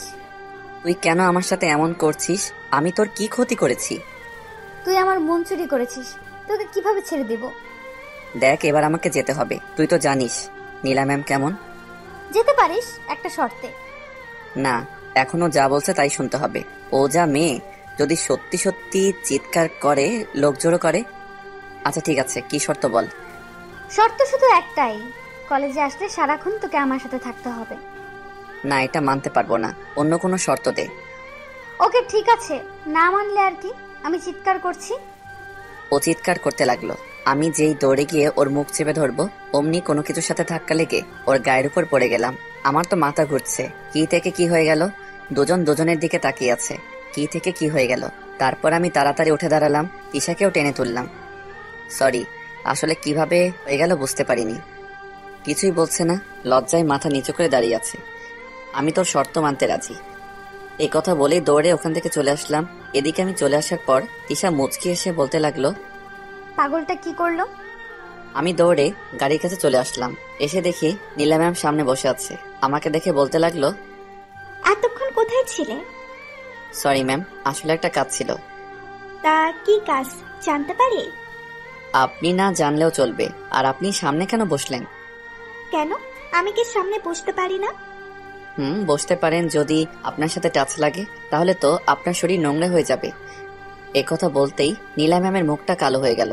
তারপর আমাকে বলতে লাগলো, তুমি কি আমাকে এখন আগের নীলা ভাবছো? আমি সত্যিই বদলে গেছি। আমি জানি, তবুও কি? ও, বুঝতে পারছি, তার মানে তুমি আমাকে এখনো মন থেকে ক্ষমা করনি। আপনি সত্যি বলছেন। আমি আপনাকে এখনো ক্ষমা করতে পারি না, মনে মনে বললাম। তারপর আমি আর কোনো কথা না বলে গাড়ি স্টার্ট দিলাম। গাড়ি চলছে। কি হলো, কথা বলছো না কেন? কোনো কথা বলছি না। তার মানে আমি যা ভাবলাম তাই সত্যি, তুমি আমাকে মন থেকে এখনো ক্ষমা করনি। বুঝতে পারছি না কি বলবো। আমি তোমার সাথে যা করেছি তার জন্য সত্যি আমি অনুতপ্ত। গাড়ি থেকে নামুন, বাড়ি চলে এসেছি। আসলে নীলা ম্যাম আমার সাথে কথা বলে ব্যস্ত ছিল, তাই বুঝতেই পারিনি কখন বাড়িতে চলে আসলাম। আমি কিন্তু এখন আমার উত্তর পাইনি। তারপর আমি গাড়ি থেকে নেমে বাড়িতে চলে আসলাম। সোজা আমার রুমে চলে আসলাম। এদিকে নীলা ম্যাম ভাবতে লাগলো, ক্ষমা তো তোমাকে আমায় করতেই হবে। আমিও দেখব কতদিন আমাকে ক্ষমা না করে থাকতে পারো। আমি রুমে এসে ফ্রেশ হয়ে বিছানায় শুয়ে পড়লাম। কিছুক্ষণ পরে কেউ একজন আমার রুমে আসলো। তাকিয়ে দেখি নীলা ম্যাম হাতে খাবারের বাটি। আমি উঠে বসলাম। আপনি এ সময় কোথাও যাবেন নাকি? না, কোথাও যাব না। এই নাও, তোমার জন্য খাবার আনছি, খেয়ে নাও। কলেজ থেকে আসার পর তো কিছুই খাওয়া হয়নি। কি আপনি খাবার আনলেন? আমার মতো ছোট লোকের জন্য কি মনে করে খাবার আনলেন? তুমি এইভাবে কেন কথা বলছো? আমার কি কষ্ট হয় না? শালি, আগে যখন আমাকে অপমান করতে গায়ে হাত তুলতি তখন আমার কি ভালো লাগতো? এই আপনার এসব ন্যাকা কান্না বন্ধ করেন তো। কান্না করবো না তো কি করব? এমনিতেই আগে তোমার সাথে যা করছি তার জন্য নিজেকে অপরাধী লাগছে, আর তোমার কথাগুলো আমাকে আরো বেশি কষ্ট দিচ্ছে। দেখুন, আপনার প্রতি আমার কোনো অভিযোগ নেই। আপনি শুধু শুধু নিজেকে অপরাধী ভাবছেন। আমি জানি তুমি যতই মুখে বলো না কেন, মন থেকে তুমি আমাকে ক্ষমা করনি। আপনি যা ভাবেন, তাছাড়া আমি এটা বুঝতে পারছি না আপনি ক্ষমা চাওয়ার জন্য কেন এমন করছেন। আমার মতো ছোট লোকের থেকে ক্ষমা না চাইলে কি হয়? তারপর উনি আর কোনো কথা না বলে কান্না করতে করতে চলে গেলেন। আমি ভাবতে লাগলাম, নীলা ম্যামের মতিগতি আমার একদম ভালো লাগছে না। আর এদিকে তিশা তো আছেই। হঠাৎই আমার ফোনে একটা কল আসলো। হাতে নিয়ে দেখি তিশার নাম্বার। তারপর ফোনটা রিসিভ করলাম। কিরে, ফোন রিসিভ করতে তোর এত সময় কেন লাগলো? ওই তুই কে রে, যে তুই ফোন দেওয়ার সাথে সাথে রিসিভ করতে হবে? আমি তোর বউ, বুঝলি? দেখ, তোর সব ফালতু কথা শোনার আমার সময় নেই। কি জন্য কল দিয়েছিস বল। কি বললি তুই? আমি ফালতু কথা বলি? তা নয় তো কি। আমি ফালতু কথা বলি। এখন থেকে তোকে আমার ফালতু কথাগুলো শুনতে হবে। এই যে ম্যাম, আপনি হয়তো ভুলে যাচ্ছেন আমরা এখন ফোনে কথা বলছি। এখন আমি তোর কোনো কথাই শুনতে পারবো না, ফোন রাখছি। ওই, ফোন কাটবি না। এখন আমি তোকে একটা ম্যাজিক দেখাবো, যেটা দেখানোর পর তুই আমার কথা মানতে রাজি হবি। ও তাই নাকি? তাহলে দেখা দেখি। দেখাচ্ছি। কিছুক্ষণ পর তোর হোয়াটসঅ্যাপে আমি দুটো ছবি পাঠিয়েছি, ছবিগুলো গিয়ে দেখ। তারপর হোয়াটসঅ্যাপে গিয়ে দেখি তিশা সত্যি ছবি পাঠিয়েছে। তারপর ছবিগুলো দেখার সাথে সাথে আমার চোখ কপাল উঠে গেল। এ আমি কি দেখছি? ছবিতে দেখা যাচ্ছে আমি তিশার গায়ের উপর, আর তিশা আমার নিচে। যখন আমি তিশার গায়ের উপর পড়ে যাই তখন ছবিগুলো ওঠানো হয়। কিন্তু এটা কিভাবে সম্ভব? তখন তো তিশার হাতে ফোন ছিল না। না, আমাকে জানতে হবে। তারপর আমি নিজেই তিশাকে ফোন দিলাম। ফোন দেওয়ার সাথে সাথে রিসিভ করলো। মনে হচ্ছিল যেন আমার ফোন দেওয়ার অপেক্ষা ছিল। ওই কুত্তি, তুই ছবিগুলো কখন তুললি? আগে বল, ম্যাজিকটা কেমন লাগলো? দেখ, আমি কিন্তু তোর উপর এমনিতে রেগে আছি। আমি কি করেছি যে আমার বাবুটা রেগে আছে? কে বাবু? কিসের বাবু? এসব কি বলছিস? দেখ, আমি তোকে যা বলছি তার উত্তর দে। বল, ছবিগুলো কিভাবে তুললি?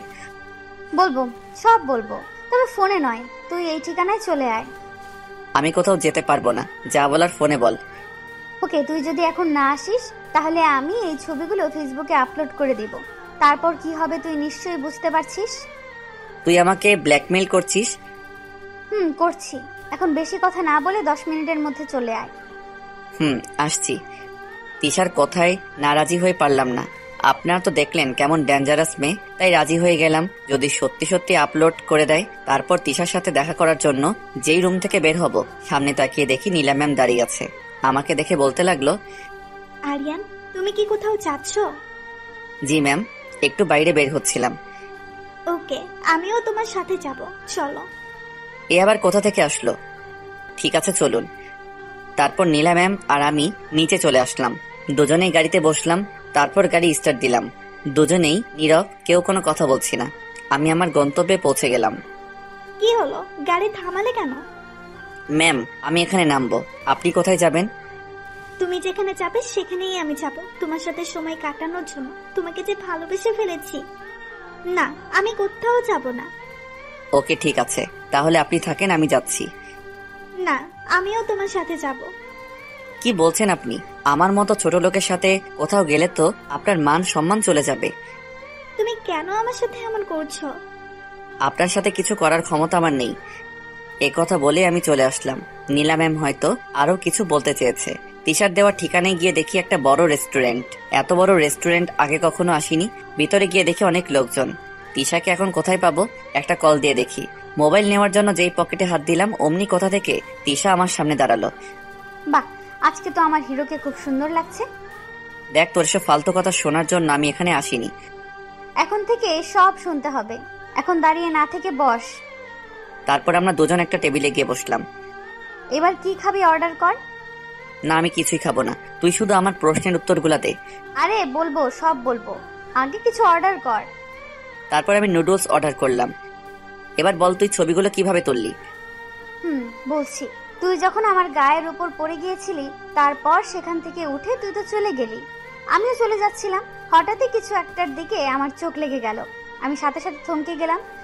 থামলি কেন বল? আমি দেখলাম একটা সিসি ক্যামেরা লাগানো। তারপর আমি সেখান থেকে অফিসে গেলাম। গিয়ে দেখি অফিসে কেউ নেই। ব্যাস, এই সুযোগে আমি আমার কাজ করে চলে আসলাম। আচ্ছা, তুই ছবিগুলো কেন নিলি বল?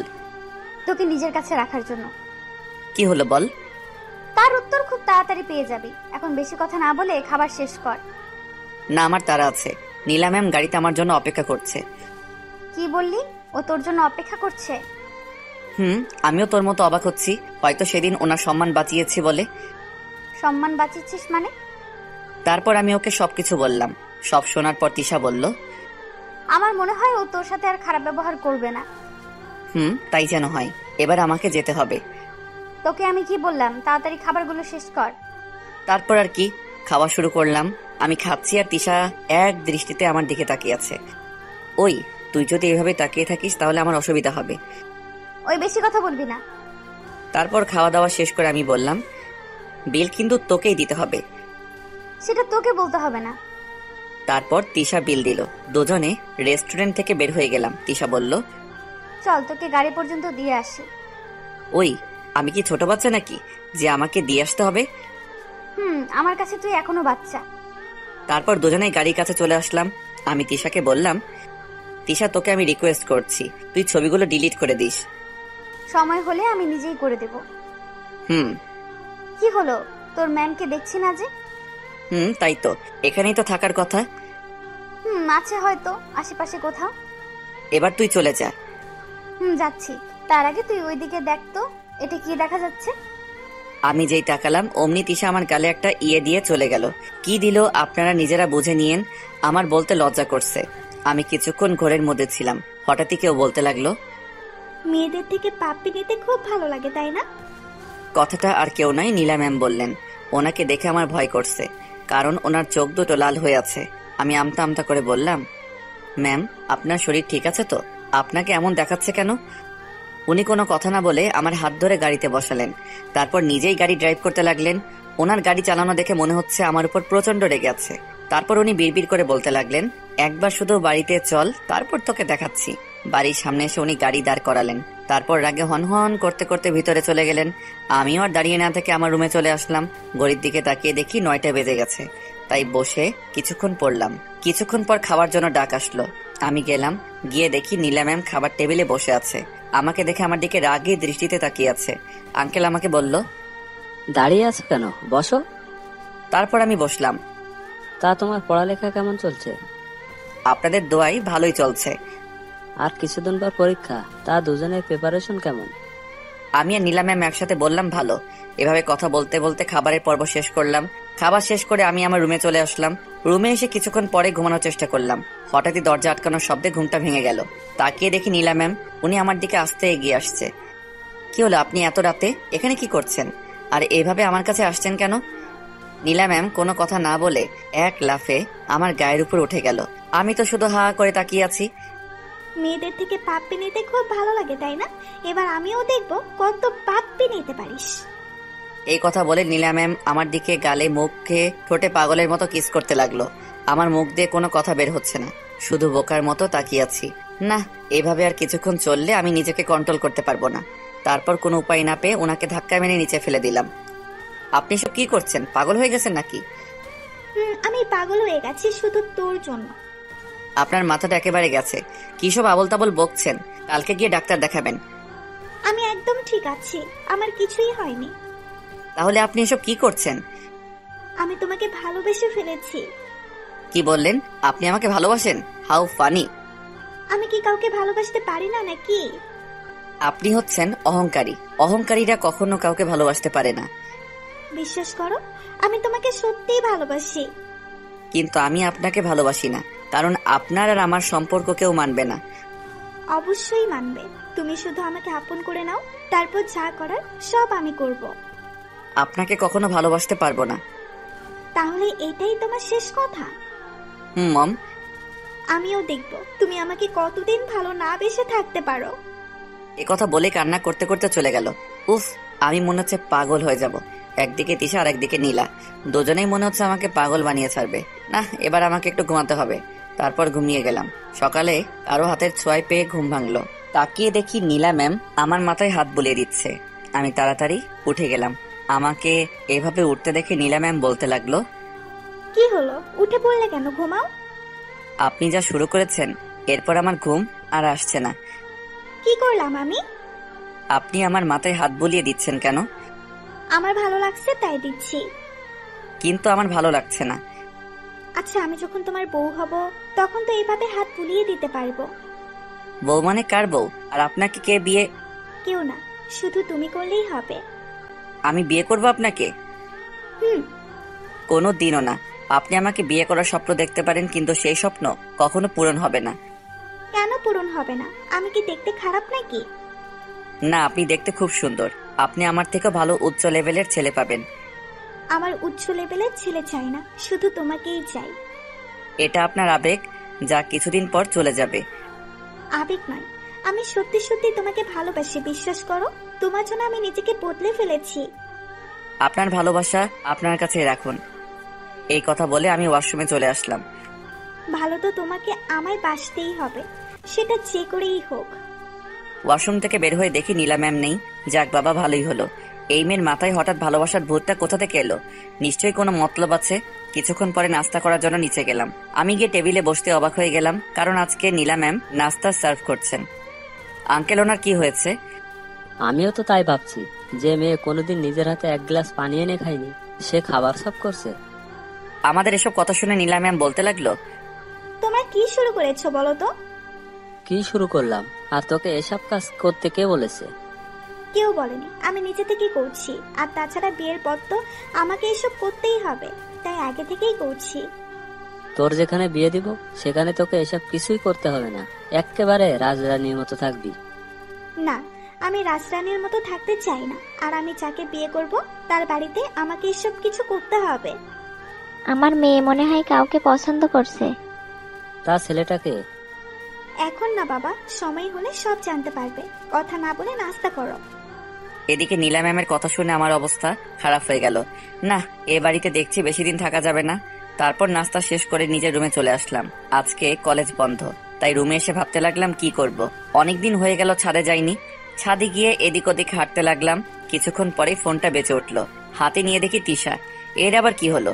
কোথাও শান্তিতে একটু থাকতেও পারবো না। উফ, একটা যেতে না যেতে আরেকটা। আমার মতো পিচ্চির পক্ষে কি এত চাপ নেওয়া সম্ভব? ফোনটা রিসিভ করলাম। বলো। তুই এখন কোথায়? বাড়িতে আছি। কেন? ওকে, তাহলে তুই থাক, আমি গাড়ি নিয়ে আসছি। ওই গাড়ি নিয়ে আসছি মানে? আমি এখন তোর সাথে কোথাও যেতে পারবো না। তুই যাবি, 100 বার যাবি। তুই আমাকে এখন বাড়ির ঠিকানাটা দে। না, আমি দিতে পারবো না। তুই দিবি না? ওকে ঠিক আছে, আমি ছবিগুলো এখনই ফেসবুকে আপলোড করছি। এই না, কিছু করবি না। ওকে বাবু, তাহলে ভালোই ভালো ঠিকানাটা দাও। এই নে। আমি 5 মিনিটের মধ্যে আসছি, তুমি রেডি হয়ে থাকো। তারপর তিশা ফোন কেটে দিল। কে ফোন দিয়েছিল?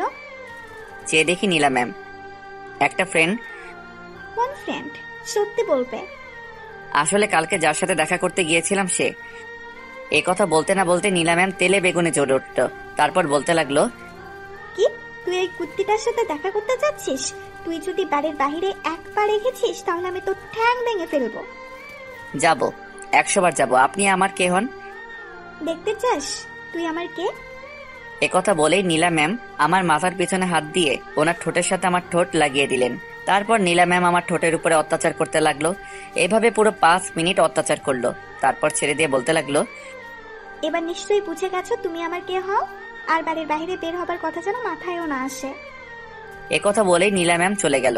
এদিকে আমি পড়লাম মাইন্ডকার চিপাই, একদিকে তিশা আর একদিকে নীলা। এসব ভাবতে ভাবতে আবার কল আসলো। আর কেউ নয়, তিশা কল দিল। রিসিভ করতে তিশা বলতে লাগলো, কিরে কোথায় তুই? বাড়িতে। তুই কি চলে এসেছিস? আমি বাইরে দাঁড়িয়ে আছি, তুই তাড়াতাড়ি চলে আয়। কুর্তিটা তাহলে চলে এসেছে। এখন একে কিভাবে ম্যানেজ করব? না কিছু একটা করতে হবে। আসলে আমার না শরীর খারাপ করছে, কোথাও যেতে পারবো না। কি বললি? তোর শরীর খারাপ করছে? আমাকে আগে বলবি না? আসলে হঠাৎ করে শরীর খারাপ হয়ে গেল। চুপ কর, মিথ্যা বলার জায়গা পাস না, তাই না? এই রে, ও তো মনে হয় ধরে ফেলেছে। এখন কি করি? সত্যি বলছি, বিশ্বাস কর। 5 মিনিট সময় দিলাম, এর মধ্যে যদি রেডি হয়ে চলে আসিস তাহলে বেঁচে যাবি, আর যদি না আসিস তাহলে আমি কি করব আমি নিজেও জানি না। এ কথা বলেই ফোন কেটে দিল। আমি এখন কি করব? তিশার কাছে যেতে হলে তো নীলা ম্যামের সামনে দিয়ে যেতে হবে। না, ওনার সামনে দিয়ে যাওয়া যাবে না। কি করি এসব ভাবছিলাম, হঠাৎই পাশে একটা গাছের দিকে নজর গেল। গাছটা একেবারে ছাদের গা ঘেঁষে আছে। তারপর রুমে এসে জামা কাপড় চেঞ্জ করে আবার ছাদে চলে গেলাম। তারপর কোনো মতে গাছ বেয়ে নিচে নামলাম। আশেপাশে কেউ আছে কিনা দেখতে লাগলাম। না, কেউ নেই। তারপর এক দৌড়ে গেট ফেরিয়ে চলে আসলাম। এসে দেখি তিশা রাস্তার উপরে দাঁড়িয়ে আছে। আমাকে এভাবে আসতে দেখে তিশা বলতে লাগলো, তোর পেছনে কি কুকুর তাড়া করছে নাকি? আরে না, এখন এত কথা বলার সবাই নেই। কি জন্য ডাকলি সেটা বল। গাড়িতে ওঠ, আমার সাথে এক জায়গায় যেতে হবে। দেখ, আমি এখন কোথাও যেতে পারবো না, বাড়িতে কাজ আছে। আমি যখন বলেছি তাহলে তোকে যেতেই হবে। এবার আমি কি করি? নীলা ম্যাম যদি বাড়িতে না দেখে তাহলে কি হবে? উফ, কি যে করি। তিশা দেখ, তুই আমার বোনের মতো। আমি ভাই হয়ে তোকে রিকোয়েস্ট করছি, প্লিজ আমাকে যেতে দে। একথা বলার সাথে সাথে তিশা রেগে গেল। ওর চোখ দিয়ে যেন আগুনের গোলা বের হচ্ছে। আমার কলার ধরে বলতে লাগলো, কি বললি? আমি তোর বোনের মতো? তোকে তো আমার বোনের মতো দেখি। চুপ! আর একবার যদি তুই কথাটা বলেছিস তাহলে আমি তোর নাক ফাটিয়ে দিব। আর এতে রেগে যাওয়ার কি আছে? আমি কি ভুল কিছু বললাম? ওই, আমি কি তোর মায়ের পেটের বোন হই? না, কিন্তু আমি তোকে সবসময় ওই নজরে দেখেছি। ওকে, এবার থেকে আমাকে গার্লফ্রেন্ড হিসেবে দেখবি। আমার আর খেয়ে দিয়ে কোনো কাজ নেই। তোর মতো পেতনিকে আমি গার্লফ্রেন্ড ভাববো? কি বললি? আমি পেতনি? এবার তোকে দেখাচ্ছি। তুই বাড়িতে যাবি তাই না? আমিও দেখবো কি করে তুই আজকে বাড়ি যাস।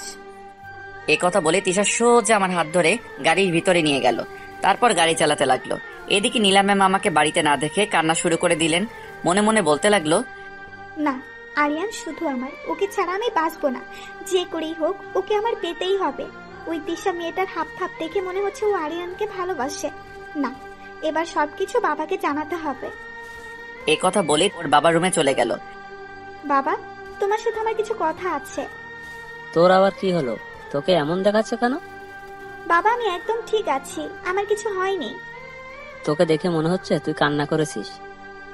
করেছি। কি বললি? তুই কান্না করেছিস? কার এত বড় সাহস যে আমার মেয়েকে কাঁদিয়েছে? বাবা, আমি ওকে খুব ভালোবাসি, কিন্তু ও কিছুতেই বুঝতে চাইছে না। ওকে ছাড়া আমি বাঁচবো না। তুই কার কথা বলছিস? আর কাকে ছাড়া বাঁচবি না? বাবা, আমি আরিয়ানকে ভালোবাসি। ওকে যদি না পাই তাহলে আমি মরে যাব। কি বলছিস এসব? তুই আরিয়ানকে ভালোবাসিস? বাবা, বিশ্বাস করো, আমি ওকে সত্যিই ভালোবাসি। দেখ, ওর সাথে আমাদের যায় না। ও তোকে বিয়ের পর খাওয়াবে কি? কেন বাবা, আমাদের কি কম আছে নাকি? তাছাড়া ও তো লেখাপড়া করছে। তুমি ওকে আমাদের কোম্পানিতে একটা চাকরি দিলেই তো হয়। তা হয়, কিন্তু আমি জেনে শুনে কিভাবে? ঠিক আছে, তাহলে থাকো, আমি চলে যাচ্ছি। চলে যাচ্ছিস মানে? আমি এই বাড়ি ছেড়ে চলে যাচ্ছি। কি বলছিস কি তুই? তোর মাথা ঠিক আছে? বাবা, আমি একদম ঠিক আছি। দেখ, পাগলামি করিস না, ও তোকে সুখে রাখতে পারবে না। আমি যাচ্ছি। এই কথা বলে নীলা ম্যাম কান্না করতে করতে চলে গেল। এদিকে আঙ্কেল ভাবতে লাগলো, নীলা যা বলেছে ভুল কিছু বলেনি। অনেক তো টাকার পিছনে দৌড়ালাম, এবার কি টাকার জন্য আমার মেয়ের সুখ নষ্ট করব নাকি? তাছাড়া আরিয়ানও তো ভালো ছেলে, আমি জানি ও আমার মেয়েকে সুখে রাখবে। না, আমার মেয়ে যখন ওকে ভালোবাসে তাহলে ওর সাথেই বিয়ে দিব। না, গিয়ে দেখি নীলা কি করছে। আঙ্কেল নীলা ম্যামের রুমের সামনে যেতেই নীলা ম্যাম হাতে লাগেজ নিয়ে ঘর থেকে বের হলেন। নীলা দাঁড়া বলছি, আমার কথাটা শোন। না, আমি তোমার কোনো কথা শুনবো না। আচ্ছা ঠিক আছে, তোর সাথে আরিয়ানের বিয়ে দেবো। এ কথা বলতে নীলা ম্যাম লাগেজটা ফেলে দিয়ে দৌড়ে এসে ওনার বাবাকে জড়িয়ে ধরলেন। তারপর বলতে লাগলেন, সত্যি তুমি ওর সাথে আমার বিয়ে দেবে? দিব। বাবা বলো না, কবে বিয়ে দেবে? আগে ওর পড়ালেখা শেষ হোক তারপর। এখন দিলে কি হবে? এখন যদি তোদের বিয়ে দেই তাহলে দুজনের পড়ালেখা শেষ হয়ে যাবে, আর তার সাথে ভবিষ্যৎও। এভাবে ওরা বাবা মেয়ে মিলে কথা বলতে লাগলো।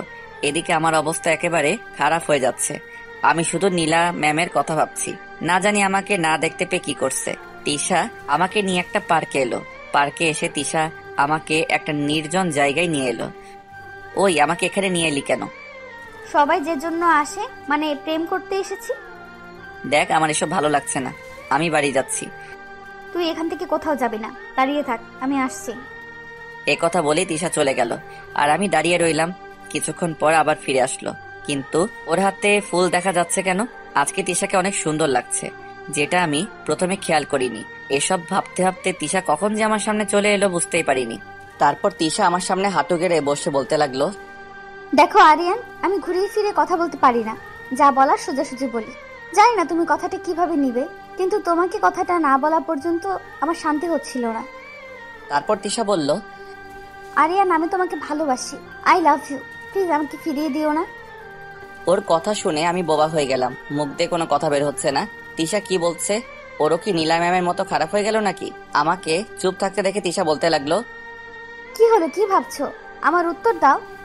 কিসের উত্তর? বারে, একটু আগে যে তোমাকে প্রপোজ করলাম তার উত্তর। দেখো তিশা, পাগলামির একটা লিমিট থাকা উচিত। আমি কোনো পাগলামি করছি না, যা সত্যি তাই বললাম। বিশ্বাস করো, আমি তোমাকে সত্যি অনেক ভালোবাসি, তোমাকে না পেলে আমি বাঁচবো না। আবেগ দিয়ে নয়, বিবেক দিয়ে কথা বলো। তোমার এসব কিছু আবেগ মনে হচ্ছে? আমি আবেগ দিয়ে কোনো কথা বলছি না, যা বলার বিবেক দিয়ে বলছি। দেখ, তোর সাথে আমার যায় না, তুই কোথায় আর আমি কোথায়, আমাদের দুজনের মধ্যে আকাশ পাতাল তফাৎ। আমি তোর কথা আব্বুকে অনেক আগেই বলেছি, আর আব্বু বলল আমি যাকে ভালোবাসি তার সাথেই নাকি আব্বু আমার বিয়ে দিয়ে দিবে। এই কথা শোনার জন্য আমি মোটেও প্রস্তুত ছিলাম না। কি? এবার তো আমাকে ভালোবাসতে তোর কোনো সমস্যা নেই? না, আমি তোকে ভালোবাসতে পারবো না। এই কথা বলার সাথে সাথে তিশা আমাকে জড়িয়ে ধরলো। তারপর আমার বুকের ভিতর মাথা গুজে দিয়ে কান্না করতে করতে বলতে লাগলো, বিশ্বাস করো, আমি তোমাকে সত্যি অনেক ভালোবাসি। তোমাকে যেদিন কলেজে প্রথম দেখেছিলাম সেদিনই তোমার প্রেমে পড়ে যাই। তারপর তোমার সাথে থাকার জন্য বন্ধুত্ব করি, কিন্তু তুমি আমাকে বন্ধু হিসেবে মেনে নিতে পারোনি। তারপর ক্লাসে পড়া না বোঝার নাটক করি। আমি জানতাম স্যার আমাকে তোমার থেকে পড়া বুঝে নিতে বলবে, আর আমিও এই সুযোগে তোমার সাথে থাকতে পারবো। এইসব বলে তিশা আমার বুকের ভিতর মাথা রেখে কান্না করতে লাগলো। আমি এখন কি বলবো কিছুই বুঝতে পারছি না। না, আগে পরীক্ষা করে দেখি তিশা কি আমাকে সত্যি সত্যি ভালোবাসে। ওকে, আমি তোকে একটা শর্তে ভালোবাসতে পারি। কি শর্ত বল? আমি সব কিছু পারবো। ওকে ঠিক আছে, তাহলে আমার সাথে রুম ডেট করতে হবে। কি? জানতাম তুই পারবি না। কে বলেছে আমি পারবো না? ঠিক আছে, এটাই যদি আমার ভালোবাসার পরীক্ষা হয় তাহলে তাই করব। বলো আমাকে কোথায় আসতে হবে? যা বলছিস ভেবে বলছিস তো? আমি ভেবেই বলছি। ওকে, তাহলে বিকাল 4টায় এই ঠিকানায় চলে আসিস। ঠিক আছে, আসবো। আপনারা আবার রুম ডেট করার ব্যাপারটা খারাপ ভাবে নিয়েন না। আমি শুধু ওকে পরীক্ষা করার জন্য কথাটা বললাম। এবার বুঝতে পারবো ও আমাকে সত্যি ভালোবাসে নাকি বাসে না। ও যদি আসে তাহলে বুঝবো ও আমাকে সত্যি ভালোবাসে, আর যদি না আসে তাহলে আর কি। আমি বাড়িতে যাওয়ার জন্য রওনা দিলাম। ঘড়ির দিকে তাকিয়ে দেখি 12:30 বেজে গেছে। না জানি আজকে বাড়িতে গেলে আমার উপর দিয়ে কোন ঝড় যাবে। একটা রিক্সা নিয়ে বাড়ির সামনে চলে আসলাম। তারপর বাড়িতে ঢুকলাম। চোরের মতো চুপি চুপি নিজের রুমে গেলাম। রুমে গিয়ে দরজা বন্ধ করে দিলাম। তারপর বলতে লাগলাম, যাক বাবা, তাহলে নীলা ম্যাম এখনো কিছু জানে না। কেউ একজন বলে উঠলো, আমি সব জানি। তারপর আমি বিছানার দিকে তাকিয়ে দেখি নীলা ম্যাম বিছানায় বসে আছে আর আমার দিকে রাগী দৃষ্টিতে তাকিয়ে আছে। এই রে, এবার এখানে কিভাবে এলো? আরে ম্যাম, আপনি আমার রুমে কি করছেন? দেখতে আসলাম আমার বাবুটা কি করছে। উনি আমার দিকে এগিয়ে আসতে আসতে বলতে লাগলেন, তা স্যার, আপনি কোথায় গিয়েছিলেন? উনি একদম আমার কাছে চলে আসলেন। আমতা আমতা করে বলতে লাগলাম, না মানে আমি তো বাগানে গিয়েছিলাম। ও আচ্ছা, আপনি বাগানে গিয়েছিলেন বুঝি? তা বাগানে গেলে বুঝি নতুন জামা কাপড় পরে যেতে হয়? ওনার কথাগুলো আমার সুবিধার মনে হচ্ছে না, যেন মনে হচ্ছে এক্ষুনি আমার উপর দিয়ে ঝড় বয়ে যাবে। না মানে আসলে আমার জামা কাপড়গুলো আজকে ধুয়ে দিলাম তো, তাই নতুন জামা পরতে হলো। এ কথা বলার সাথে সাথে নীলা ম্যাম আমাকে এক ধাক্কা দিয়ে বিছানায় ফেলে দিলেন। তারপর আমার গায়ের উপর বসে বলতে লাগলেন, চুপ কর কুত্তা, যদি আরেকবার মিথ্যে কথা বলিস তাহলে আমি তোর কি হাল করবো আমি নিজেও জানি না। এবার সত্যি করে বল, কোথায় গিয়েছিলি? আসলে তিশার সাথে দেখা করতে গিয়েছিলাম। কি? আমি বারণ করার পরেও তুই ওর সাথে দেখা করতে গেলি? না, এই শাস্তি তোকে পেতে হবে। আপনি আমার উপর থেকে সরুন, তারপর যা শাস্তি দেওয়ার দিবেন। এ কথা বলতেই নীলা ম্যাম আমার মাথার পিছনে হাত দিয়ে ওনার ঠোঁটের সাথে আমার ঠোঁটটা লাগিয়ে দিলেন। এভাবে অনেকক্ষণ আমার ঠোঁটের উপর অত্যাচার করলেন। আমি ওনাকে কোনো মতে সরালাম। আমার অনেক রাগ হলো। আমি উঠে ঠাস করে ওনার গালে একটা চড় বসিয়ে দিলাম। তারপর বলতে লাগলাম, কি পেয়েছেন কি? যখন যা খুশি তাই করবেন। আমি আপনাকে একটা কথা স্পষ্ট বলে দিতে চাই, আপনাকে কখনো ভালোবাসতে পারবো না, কারণ আপনাদের মতো মেয়েদের ভালোবাসা যায় না। নীলা ম্যাম গালে হাত দিয়ে আমার কথাগুলো শুনছে। আশা করি আপনি আমার কথা বুঝতে পারছেন।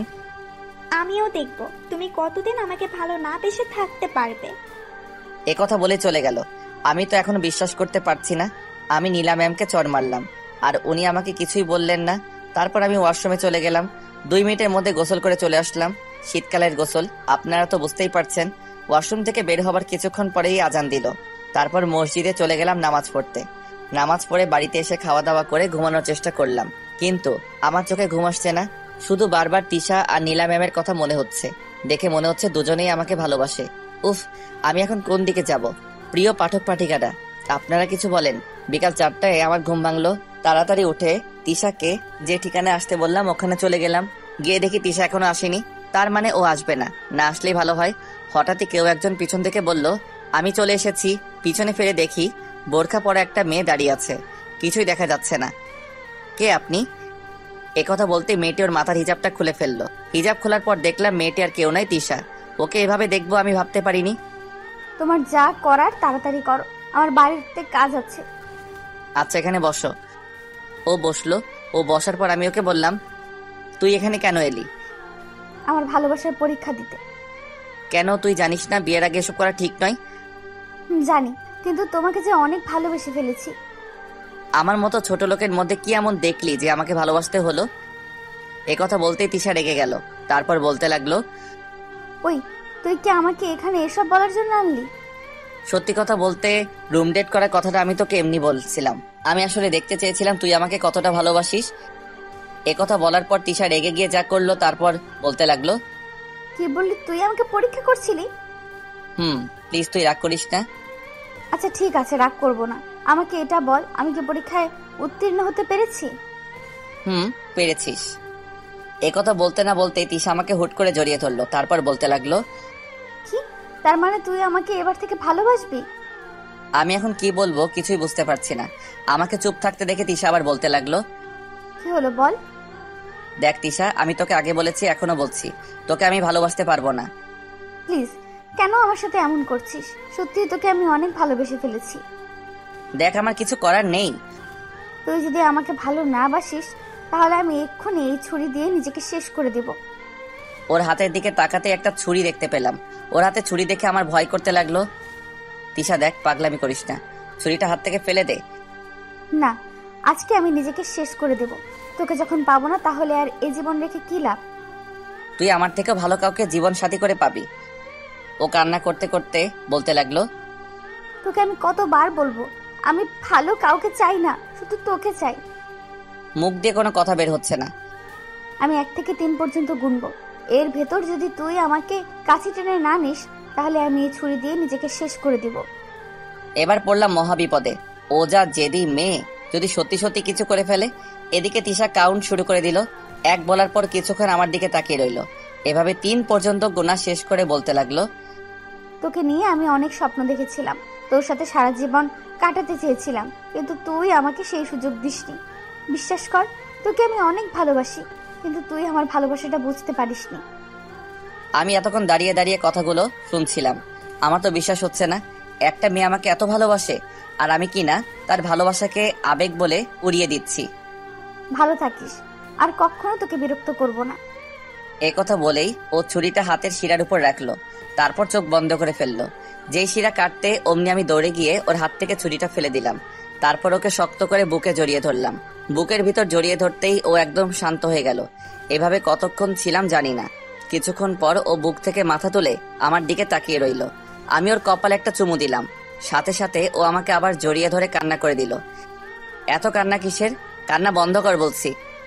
আনন্দে কান্না করছি। ধুর পাগলি, আনন্দে কি মানুষ কান্না করে নাকি? কেউ না করলেও আমি করি। আমাকে কথা দে, কখনো আমাকে ছেড়ে যাবি না। ওর ডান হাতটা শক্ত করে ধরে বললাম, যতদিন এ দেহে প্রাণ আছে ততদিন তোকে ছেড়ে কোথাও যাব না। মনে থাকে যেন। ওই, আমরা কি এখনো একে অপরকে তুই করে বলবো নাকি? আমরা একে অপরকে তুই করে বলবো। কি বলিস? আজ থেকে আমি ছাড়া যদি অন্য কোনো মেয়ের দিকে তাকিয়েছিস, তাহলে তোর অবস্থা খারাপ করে ফেলবো। নীলা ম্যামের দিকেও না? তুই যদি আরেকবার ওই মেয়ের নাম মুখে আনিস। আরে আমি তো তোকে রাগানোর জন্য বলছি। ওই মেয়ের থেকেই সবসময় দূরে দূরে থাকবি, ওর সাথে একদম কথা বলবি না। চাইলেও আর সেটা সম্ভব না। মানে বুঝলাম না। মানে নীলা ম্যাম আমাকে ভালোবাসে। একথা বলতে তিশা আমাকে ওর গায়ের সমস্ত শক্তি দিয়ে জড়িয়ে ধরলো। ওরে জড়িয়ে ধরা বলে দিচ্ছে ও আমাকে হারানোর ভয় করছে। কি? কবে থেকে? এই তো কিছুদিন হবে। তারপর ও কান্না করে দিয়ে বলতে লাগলো, দেখ, আমি তোকে হারাতে পারবো না, তুই কালকেই ওই বাড়ি ছেড়ে দিবি। দিব, তবে এখন নয়, আগে পরীক্ষাটা দিয়ে নেই তারপর। তুই বাড়ি ছাড়ার কথা বলছিস কেন? আমার ভয় করছে, যদি নীলা তোকে আমার কাছ থেকে কেড়ে নেয়। আমি তোর আছি, তোরই থাকবো, কেউ আমাদের আলাদা করতে পারবে না। কিছুক্ষণ পর, তিশা এবার আমাকে ছাড়, যেতে হবে। ঠিক আছে, চল তোকে দিয়ে আসি। কিছুক্ষণ পর বাড়ির সামনে চলে আসলাম। গাড়ি থেকে যেই নামতে যাব অমনি তিশা আমাকে জড়িয়ে ধরে ওর ঠোঁটের সাথে আমার ঠোঁটটা মিশিয়ে দিল। কিছুক্ষণ পর ছেড়ে দিল। এটা কি হলো? কেন আদর দিলাম, ভালো লাগেনি বুঝি? আরেকটা দেই? না না, আর লাগবে না। একথা বলেই আমি গাড়ি থেকে নেমে গেলাম। তারপর ওকে বিদায় দিয়ে বাড়িতে ঢুকলাম। তারপর নিজের রুমে চলে গেলাম। কিছুক্ষণ পরেই মাগরিবের আজান দিয়ে দিল। মসজিদে চলে গেলাম। নামাজ পড়া শেষ করে বাড়ির দিকে আসতেই ফোনটা বেজে উঠল। হাতে নিয়ে দেখি তিশা কল দিল। তারপর ওর সাথে কথা বলতে বলতে বাড়িতে চলে আসলাম। আঙ্কেল দেখি সোফায় বসে আছে। আমাকে দেখে বলল, আরিয়ান এদিকে আসো। আমি গেলাম। তা বাবা, তোমার লেখাপড়া কেমন চলছে? আপনাদের দয় ভালোই চলছে। এইভাবে আঙ্কেলের সাথে কিছুক্ষণ কথা বলে নিজের রুমে চলে আসলাম। ঘড়ির দিকে তাকিয়ে দেখি 7টা বেজে গেছে। তাই বই নিয়ে পড়তে বসলাম। পড়া আর হলো না, কারণ মোবাইলটা আমাকে ডাকতে লাগলো। পাগলিটা কল দিয়েছে। রিসিভ করে বলতে লাগলাম, ফোন দেওয়ার আর সময় পেলি না? আমার বাবুটা কি এমন কাজ করছিল যে আমার ফোন দেওয়াতে বিরক্ত হলো? এখন পড়ালেখা ছাড়া আর কোনো কাজ আছে? আছে তো, আমার সাথে কথা বলা একটা কাজ। তোর মতো পেতনির সাথে কথা বলতে আমার বইয়েই গেছে। কি বললি তুই? আমি পেতনি? হুম। তোকে কিন্তু এই পেতনিকেই বিয়ে করতে হবে। আমার আর খেদে কাজ নেই, তোর মতো পেতনিকে আমি বিয়ে করব না। তুই করবি, 100 বার করবি। যা তো। তুই একটু রোমান্টিক না, শুকনো বড়ই একটা। কি বললি তুই? আমি রোমান্টিক না শুকনো বড়ই? কালকে কলেজে আসলে দেখতে পারবি আমি কি। আমিও দেখব। তারপর ওর সাথে আর কিছুক্ষণ কথা বলে পড়ায় মনোযোগ দিলাম। কিছুক্ষণ পর আমার মনে হলো কেউ একজন পিছনে দাঁড়িয়ে আছে। উফ, এই মেয়েটা সবসময় পিছন থেকে কেন আসে? নীলা ম্যাম আমাকে বলতে লাগলো, এতক্ষণ কার সাথে কথা বললে? যদি বলি তিশার সাথে কথা বলছি তাহলে নিশ্চিত নীলা ম্যাম খারাপ কিছু করবে। কই, কারোর সাথে না, আমার এক ফ্রেন্ডের সাথে কথা বলছিলাম। আচ্ছা, তোমার মোবাইলটা দাও, আমিও দেখি কোন ফ্রেন্ড। এই রে, এবার তো মনে হয় সবকিছু জেনে যাবে। না, কিছু একটা করতে হবে। ও মাগো, কি ব্যথা করছে, মরে যাব মনে হয়। আমার এভাবে কথা বলাতে নীলা ম্যাম অস্থির হয়ে গেলেন। তারপর আমার পাশে বসে বলতে লাগলেন, কি হয়েছে তোমার, এমন করছো কেন? আর বলবেন না, মাথাটা প্রচন্ড ব্যথা করছে। আচ্ছা ঠিক আছে, তুমি বিছানায় শুয়ে পড়ো, আমি তোমার মাথা টিপে দিচ্ছি। যাক বাবা, বেঁচে গেলাম। আর একটু হলেই তো গেছিলাম। নীলা ম্যাম আমার মাথা টিপে দিতে লাগলেন।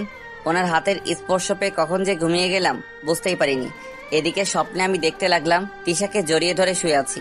তিশা বলতে লাগলো, এই আরিয়ান কি করছো, ছাড়ো বলছি। হঠাৎই কারো শরীরে ঝাঁকুনিতে আমার ঘুমটা ভেঙে গেল। চোখ মেলে দেখি আমি নীলা ম্যামকে জড়িয়ে ধরে আছি। আমি তো ভয় একেবারে শেষ। তার মানে আমি এতক্ষণ স্বপ্ন দেখছিলাম। নীলা ম্যামকে তিশা ভেবে জড়িয়ে ধরলাম। এখন উনি আমাকে কি ভাববেন? আমাকে ক্ষমা করে দিন, আমি আসলে বুঝতে পারিনি। ক্ষমা চাইতে হবে না, আমার তো ভালোই লাগছিল। কি ভালো লাগছিল? এই যে তুমি জড়িয়ে ধরে আছো।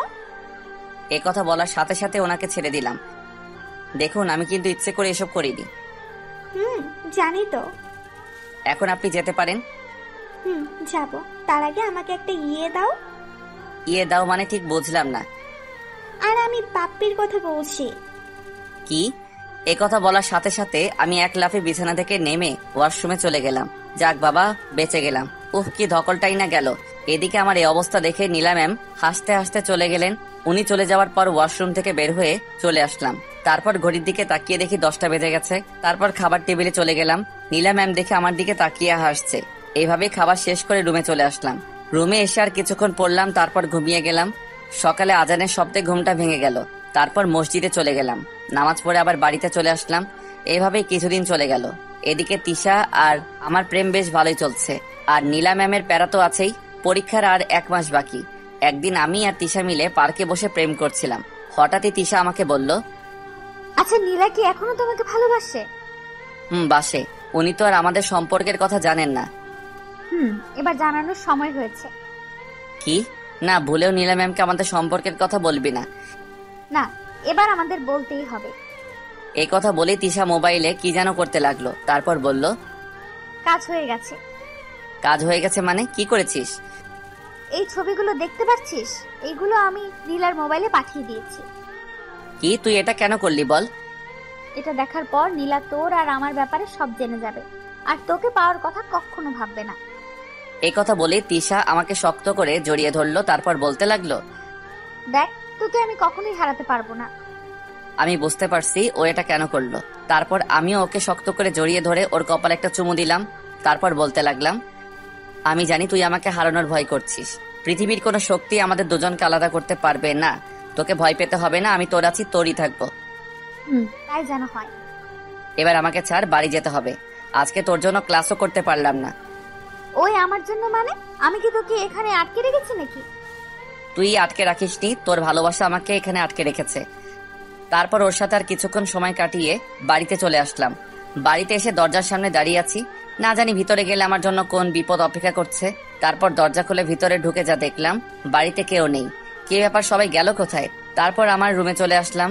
মোবাইলটা বের করে যা দেখলাম, আঙ্কেল আমাকে 24টা মিস কল দিয়েছে। আমার ফোন সাইলেন্ট থাকায় ধরতে পারিনি। তারপর আমি কল ব্যাক করলাম, সাথে সাথে ফোন রিসিভ করলেন। তারপর আঙ্কেল রাগী করতে বলতে লাগলেন, কোথায় আছো তুমি? এতগুলো ফোন দিলাম, রিসিভ করলে না কেন? না মানে ফোনটা সাইলেন্ট ছিল, তাই ধরতে পারিনি। আচ্ছা ঠিক আছে, তুমি তাড়াতাড়ি এই হাসপাতালে চলে আসো। হাসপাতালে কেন? কারো কিছু হয়েছে নাকি? আসলেই দেখতে পারবে। এই কথা বলে ফোন কেটে দিলেন। আঙ্কেল হঠাৎ আমাকে হাসপাতালে যেতে বললেন কেন? আমার টেনশন হতে লাগলো। তারপর সোজা হাসপাতালে চলে গেলাম। গিয়ে আঙ্কেলকে ফোন দিলাম। তারপর আঙ্কেল কোথায় আছেন তা জেনে নিলাম। আঙ্কেলের কাছে চলে গেলাম। গিয়ে দেখে আঙ্কেল আন্টি কেবিনের বাইরে দাঁড়িয়ে আছে। আমি দৌড়ে ওদের কাছে গেলাম। আমি যেতেই আঙ্কেল আন্টি আমার দিকে কেমন ভাবে তাকিয়ে আছে। আমি বললাম, আপনারা হাসপাতালে কি করছেন? আর নীলা ম্যাম তো মনে হয় কলেজে আছে। নীলা কোথায় আছে দেখতে চাও? এই কথা বলেই আঙ্কেল আমাকে কেবিনের সামনে নিয়ে গেলেন। তারপর কান্না কান্না ভাব নিয়ে বলতে লাগলেন, ওই যে দেখো নীলা। আমি ভিতরে তাকাতেই চোখ কপালে উঠে গেল। দেখলাম নীলা ম্যাম বেডে শুয়ে আছে, আর ওনার হাতে ব্যান্ডেজ করা। আঙ্কেল, ওনার এই অবস্থা কিভাবে হলো? তোমার জন্য আজকে ওর এই অবস্থা। আমার জন্য মানে? কি বলছেন? আমি তো কিছুই বুঝতে পারছি না। আমি জানি নীলা তোমার সাথে শুরুতে অনেক বাজে বিহেভ করতো। অবশ্য তার জন্য দায়ী আমরাই, কারণ ও আমাদের একমাত্র সন্তান। তাই ও যখন যা চেয়েছে তাই এনে দিয়েছি, যার কারণে ওর মধ্যে অহংকার ঢুকে গিয়েছে। যেদিন তুমি ওর জীবন বাঁচিয়েছিলে সেদিন থেকে ও তোমাকে নিয়ে ভাবতে শুরু করে। তারপর একটা সময় ও তোমাকে সত্যি ভালোবেসে ফেলে। তোমাকে ভালোবাসার পর থেকে ও অনেক পাল্টে যায়। কিন্তু তুমি ওর ভালোবাসা উপেক্ষা না করে অন্য একজনকে ভালোবাসলে, সেটাও মেনে নিতে পারিনি। তাই ও সুইসাইড করার চেষ্টা করেছে। ওর মোবাইলে কিছু ছবি দেখতে পেয়েই আমি বুঝতে পারি কেন সুইসাইড করার চেষ্টা করলো। বিশ্বাস করো, আমার মেয়েটা তোমাকে সত্যি অনেক ভালোবাসে। তোমাকে না পেলেও বাঁচবে না। অবাক হয়ে ওনার কথা শুনছি। তোমার আর ওই মেয়েটার সম্পর্ক কতদিনের? আঙ্কেল 2 মাস হবে। হঠাৎই আঙ্কেল হাত জোর করে বলতে লাগলেন, আমি তোমার কাছে হাত জোর করে আমার মেয়ের জীবন ভিক্ষা চাইছি। আন্টিও কান্নাকাটি করতে লাগলেন। আরে আঙ্কেল কি করছেন? আপনারা আমার গুরুজন, প্লিজ এভাবে বলবেন না। এবার পড়লাম মহা বিপদে। এখন আমি কি করব? নীলা ম্যামকে তো আমি কখনোই মেনে নিতে পারবো না। আমার মেয়ের জীবন কিন্তু তোমার হাতে। দেখুন আঙ্কেল, আমি তিশাকে ছাড়া আমার জীবনে আর কাউকে গ্রহণ করতে পারবো না। তোমার যত টাকা লাগবে আমায় বলো, সব আমি দিব। আঙ্কেল, আপনি এসব কি বলছেন? টাকার থেকেও ভালোবাসা আমার কাছে অনেক দামি, তাই এসব বলবেন না। তাহলে এখন আমি কি করব তুমিই বলো। আচ্ছা ঠিক আছে, আমাকে ভাবার জন্য কিছু সময় দেন। এ কথা বলেই হাসপাতাল থেকে বের হয়ে চলে আসলাম। বাইরে এসে ভাবতে লাগলাম এখন আমি কি করব। উফ, মাথায় কিছু আসছে না। কিছুদিন পরে পরীক্ষা, তার মধ্যে আবার এই ঝামেলা। না, তিশাকে ব্যাপারটা জানাতে হবে। তারপর তিশাকে কল দিলাম, ওকে একটা রেস্টুরেন্টে ঠিকানা দিলাম, সেখানে আসতে বললাম। কিছুক্ষণ পরেই ও চলে আসলো। এসেই আমাকে বলতে লাগলো, কি জনাব, এত জরুরি ডাকার কারণ কি? ও তুই এসেছিস, এখানে বসে পড়। বসলাম। তা তোকে এত চিন্তিত দেখাচ্ছে কেন? একটা সমস্যা হয়ে গেছে। কি সমস্যা বল, আমি সব সমাধান করে দেব। আচ্ছা তোকে একটা কথা বলি, আমি যদি এখন তোকে রেখে অন্য কাউকে বিয়ে করি তাহলে তুই কি করবি? কি আর করব, প্রথমে তোকে খুন করব, তারপর নিজে মরব। এই হঠাৎ এই কথা বলছিস কেন? কি, তুই আমাকে খুন করবি? তুই শুধু আমাকে ছাড়া যেন অন্য কাউকে বিয়ে করার কথা স্বপ্নেও না ভাবিস। আমাকে এত ভালোবাসিস? কেন, তোর কি সন্দেহ আছে নাকি? আমি জানি তুই আমাকে অনেক ভালোবাসিস। তাহলে হঠাৎ এসব কথা বলছিস কেন? এগুলো কি তোর জরুরি কথা? আরে না, আমি ডেকেছি অন্য কারণে। কি কারণে ডেকেছিস সেটা বল। তারপর ওকে নীলা ম্যামের ব্যাপারে সব বললাম। সব শোনার পরও বলল, তুই এখনই আমার সাথে চল।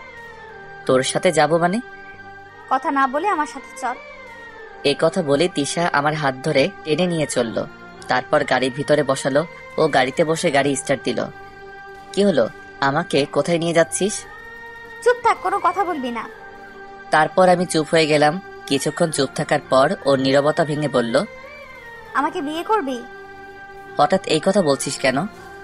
যা বললাম তার উত্তর দে। করব, কোনো সন্দেহ আছে? এখন করতে পারবি? কি বলছিস কি তুই? তোর মাথা ঠিক আছে? আমি একদম ঠিক আছি। প্লিজ আমাকে এখন বিয়ে কর। আমি বুঝেছি ও কেন বিয়ের কথা বলছে। ওর মনে এখন আমাকে হারানোর ভয় আরো বেশি হচ্ছে। আমি ওকে গাড়ি থামাতে বললাম। তারপর ও রাস্তার একপাশে গাড়ি দাঁড় করালে আমি ওকে এক টান দিয়ে আমার কাছে নিয়ে আসলাম। তারপর ওকে শক্ত করে বুকের ভিতর জড়িয়ে নিলাম। ও আমাকে জড়িয়ে ধরলো। আমি বুঝতে পারছি তুই কেন বিয়ের কথা বলছিস। বুঝতেই যখন পারছিস তাহলে জিজ্ঞেস করছিস কেন? দেখ, আমি এখনো বিয়ের জন্য তৈরি হইনি। আমি এত কথা শুনতে চাই না। আমি যখন বলেছি এখন বিয়ে করতে হবে মানে করতে হবে। দেখ, পাগলামি করিস না। এখন যদি তোকে আমি বিয়ে করি তাহলে বিয়ের পর খাওয়াবো কি? সেটা নিয়ে তোকে ভাবতে হবে না। এখন বেশি কথা না বলে চল। তারপর ও আবার গাড়ি স্টার্ট দিল। সোজা কাজী অফিসের সামনে এসে গাড়ি দাঁড় করালো। তারপর আমাকে হাত ধরে গাড়ি থেকে নামালো। এত জোরে হাত ধরেছে যেন আমি ওকে রেখে পালিয়ে যাব। আমাকে নিয়ে কাজী অফিসের ভিতরে গেল। তারপর ও মোবাইল বের করে ওর কিছু ফ্রেন্ডসকে কল দিয়ে এখানে আসতে বলল। কিছুক্ষণ পর সবাই চলে আসলো, সবগুলো মেয়ে ফ্রেন্ড। ওরা এসে বলতে লাগলো, আরে দিশা, তুই কি এই পিচ্চিটাকে বিয়ে করবি? ও হচ্ছে তোদের দুলাভাই। বাহ, আমাদের দুলাভাই দেখতে খুব সুন্দর, অনেক কিউট। ওই পিচ্ছি, তুমি আগে কোথায় ছিলে? যদি জানতাম তোমাকে নিয়ে পালিয়ে যেতাম। কি? ওই তোরা কি শুরু করলি বলতো? কই, আমরা আবার কি করলাম? ওই তুই রেগে যাচ্ছিস কেন? চুপ কর, তোর তো মেয়েদের সাথে কথা বলতে বেশ ভালো লাগে। লুচু কোথাকার। দেখলেন তো, আমি কি এখনো কোনো মেয়ের সাথে কথা বলেছি? তার আগে আমাকে লুচু বানিয়ে দিল। তারপর আর কি, আমার আর তিশার বিয়ে হয়ে গেল। তারপর ওনার বান্ধবীদের বিদায় দিলেন। আমি বললাম, ম্যাডাম বিয়ে তো করলেন, এরপর কি করব সেটা বলেন। এখন আমাকে নিয়ে হাসপাতালে চল, নীলার সাথে দেখা করব। যখন উনি জানতে পারবেন আমরা বিয়ে করেছি তখন কি হবে? কিছুই হবে না, আমি আছি না, সামলে নেব। তুই আছিস, সেটাই তো বড় চিন্তার বিষয়। কি বললি তুই? আমি ওর দিকে এক দৃষ্টিতে তাকিয়ে আছি, কারণ রাগলে ওর সৌন্দর্য আরো কয়েক গুণ বৃদ্ধি পায়, গাল দুটো লাল হয়ে যায়, যেন আমার সামনে কোনো এক রাগী পরি দাঁড়িয়ে আছে। যা সত্যি তাই বললাম। ও দৌড়ে এসে আমাকে কিল ঘুষি যা পারছে তাই পারছে না, ওকে থামাতে হবে। কোনো উপায় না পেয়ে ওকে শক্ত করে বুকের ভিতর জড়িয়ে ধরলাম। সাথে সাথে ও একদম শান্ত হয়ে গেল। আমি ওর কানের কাছে মুখ নিয়ে গিয়ে বললাম, কি ম্যাডাম, এত রাগ কোথা থেকে আসে? কি হলো বলো? জানি না। আমি বলি, রাগ আসে আপনার এই গোবরে ভরা মাথা থেকে? এই কথা বলতেই ও আমার বুক থেকে মাথাটা তুললো। ওর রাগ দেখে আমি এক দৌড়ে বাইরে চলে আসলাম। বাইরে এসে গাড়ির কাছে দাঁড়িয়ে থাকলাম। কিছুক্ষণ পরে ও আসলো, এখনো রেগে আছে।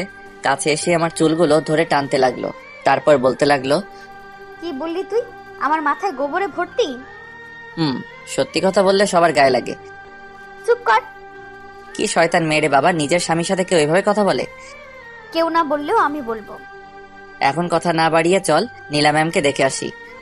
তারপর দুজনেই হাসপাতালে চলে গেলাম। আমি শুধু ভাবছি, যদি নীলা ম্যাম জানতে পারে আমরা দুজন বিয়ে করেছি, তখন উনি কি করবেন। হাসপাতালে এসে দুজন একসাথে নীলা ম্যামের কেবিনে গেলাম। দেখলাম নীলা ম্যাম আমাদের দুজনকে একসাথে দেখে রাগী দৃষ্টিতে তাকিয়ে আছে। তারপর উনি তিশার দিকে তাকিয়ে বললেন, ওই মেয়ে, তুই এখানে কি করছিস? তোমাকে দেখতে আসছি। আমি বেঁচে আছি না মরে আছি সেটা দেখতে এসেছিস? তুমি কি বলছো এসব? তুই কি ভেবেছিস আমার থেকে ওকে কেড়ে নিয়ে তুই ভালো থাকবি? ম্যাম, আপনি এসব কি বলছেন?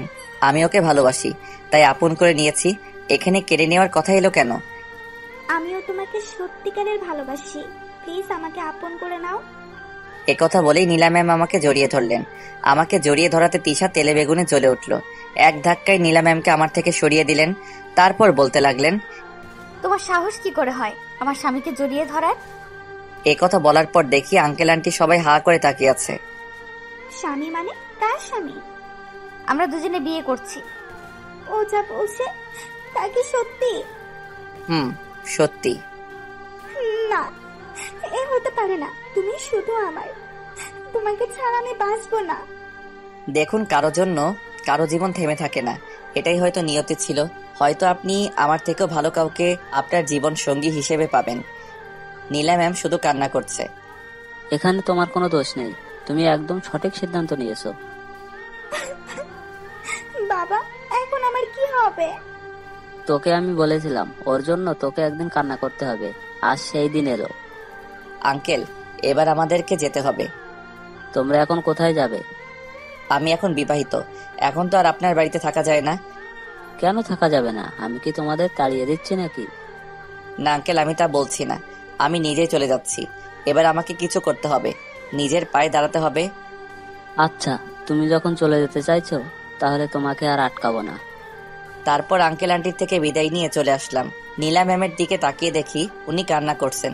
করুক কান্না, আমার কিছু করার নেই। তারপর বাইরে এসে তিশাকে বললাম, আঙ্কেলের বাড়িতে নিয়ে চল।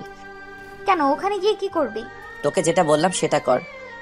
তারপর তিশা গাড়ি স্টার্ট দিল। কিছুক্ষণ পরে আঙ্কেলের বাড়ির সামনে চলে আসলাম। তারপর আমি এক দৌড়ে ভিতরে চলে গেলাম।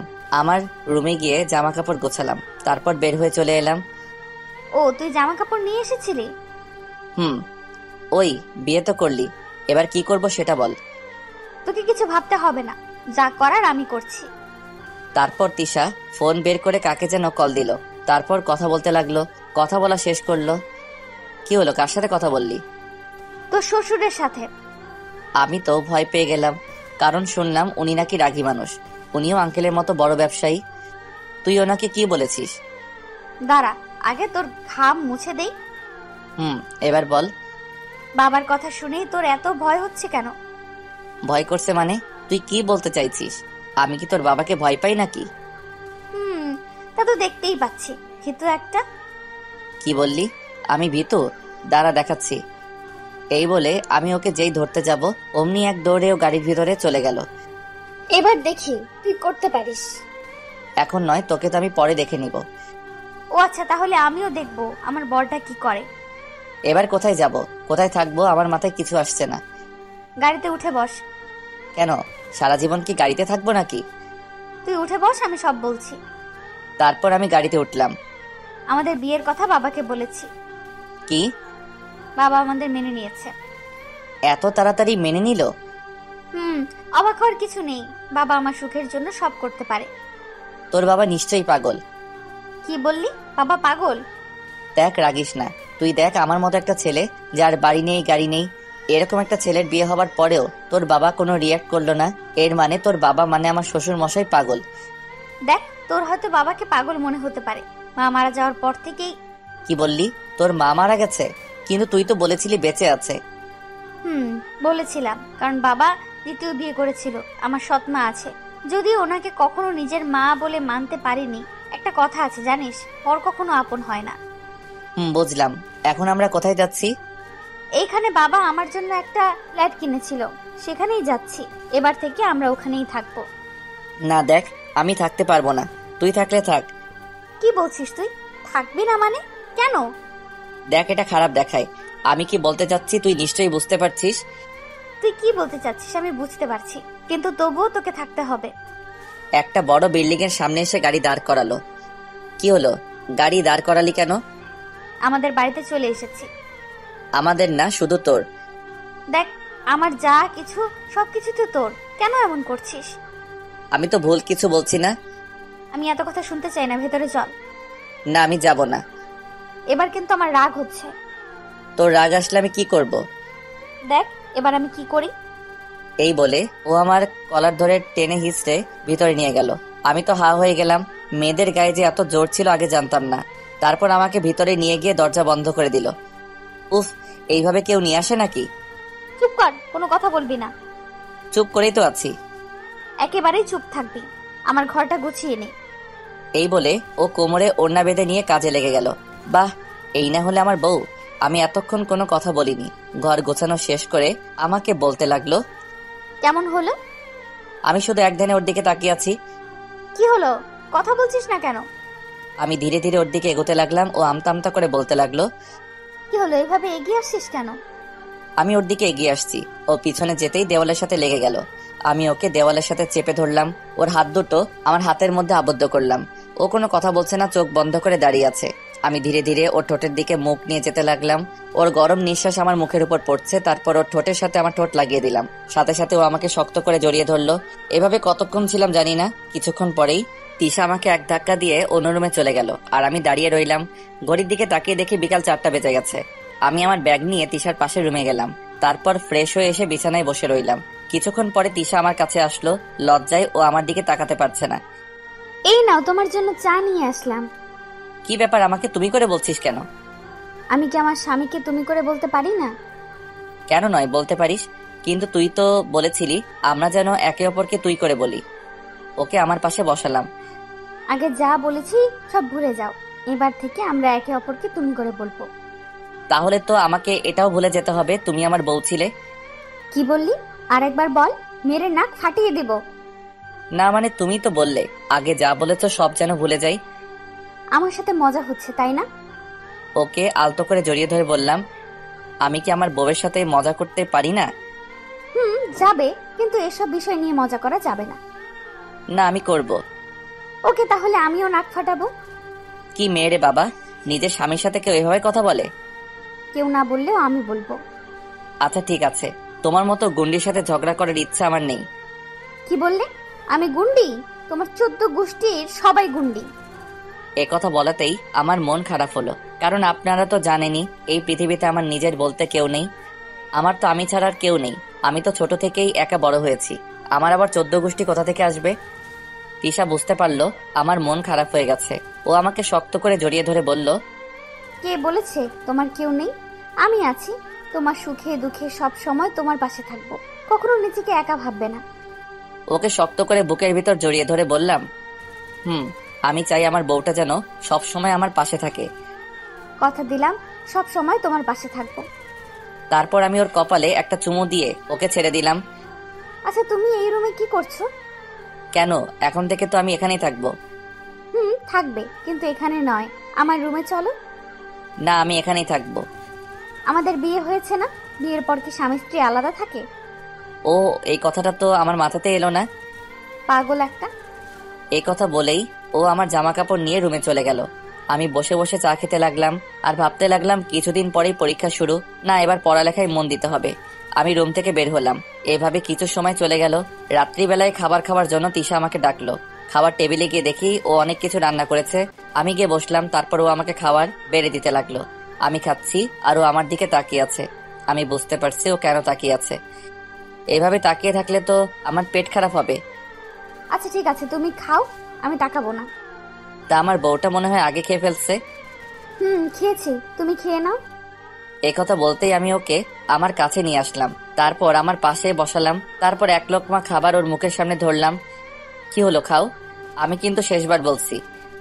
এ কথা বলতেই ও ভয় পেয়ে গেল, তারপর খেতে লাগলো। দুজনে খাবার শেষ করে রুমে আসলাম। আমি বই বের করে পড়তে বসলাম। ও আমার দিকে রাগী দৃষ্টিতে তাকিয়ে আছে। কি হলো, এভাবে তাকিয়ে আছো কেন? আজকে আমাদের কিসের রাত? কিসের কথা বলছিস?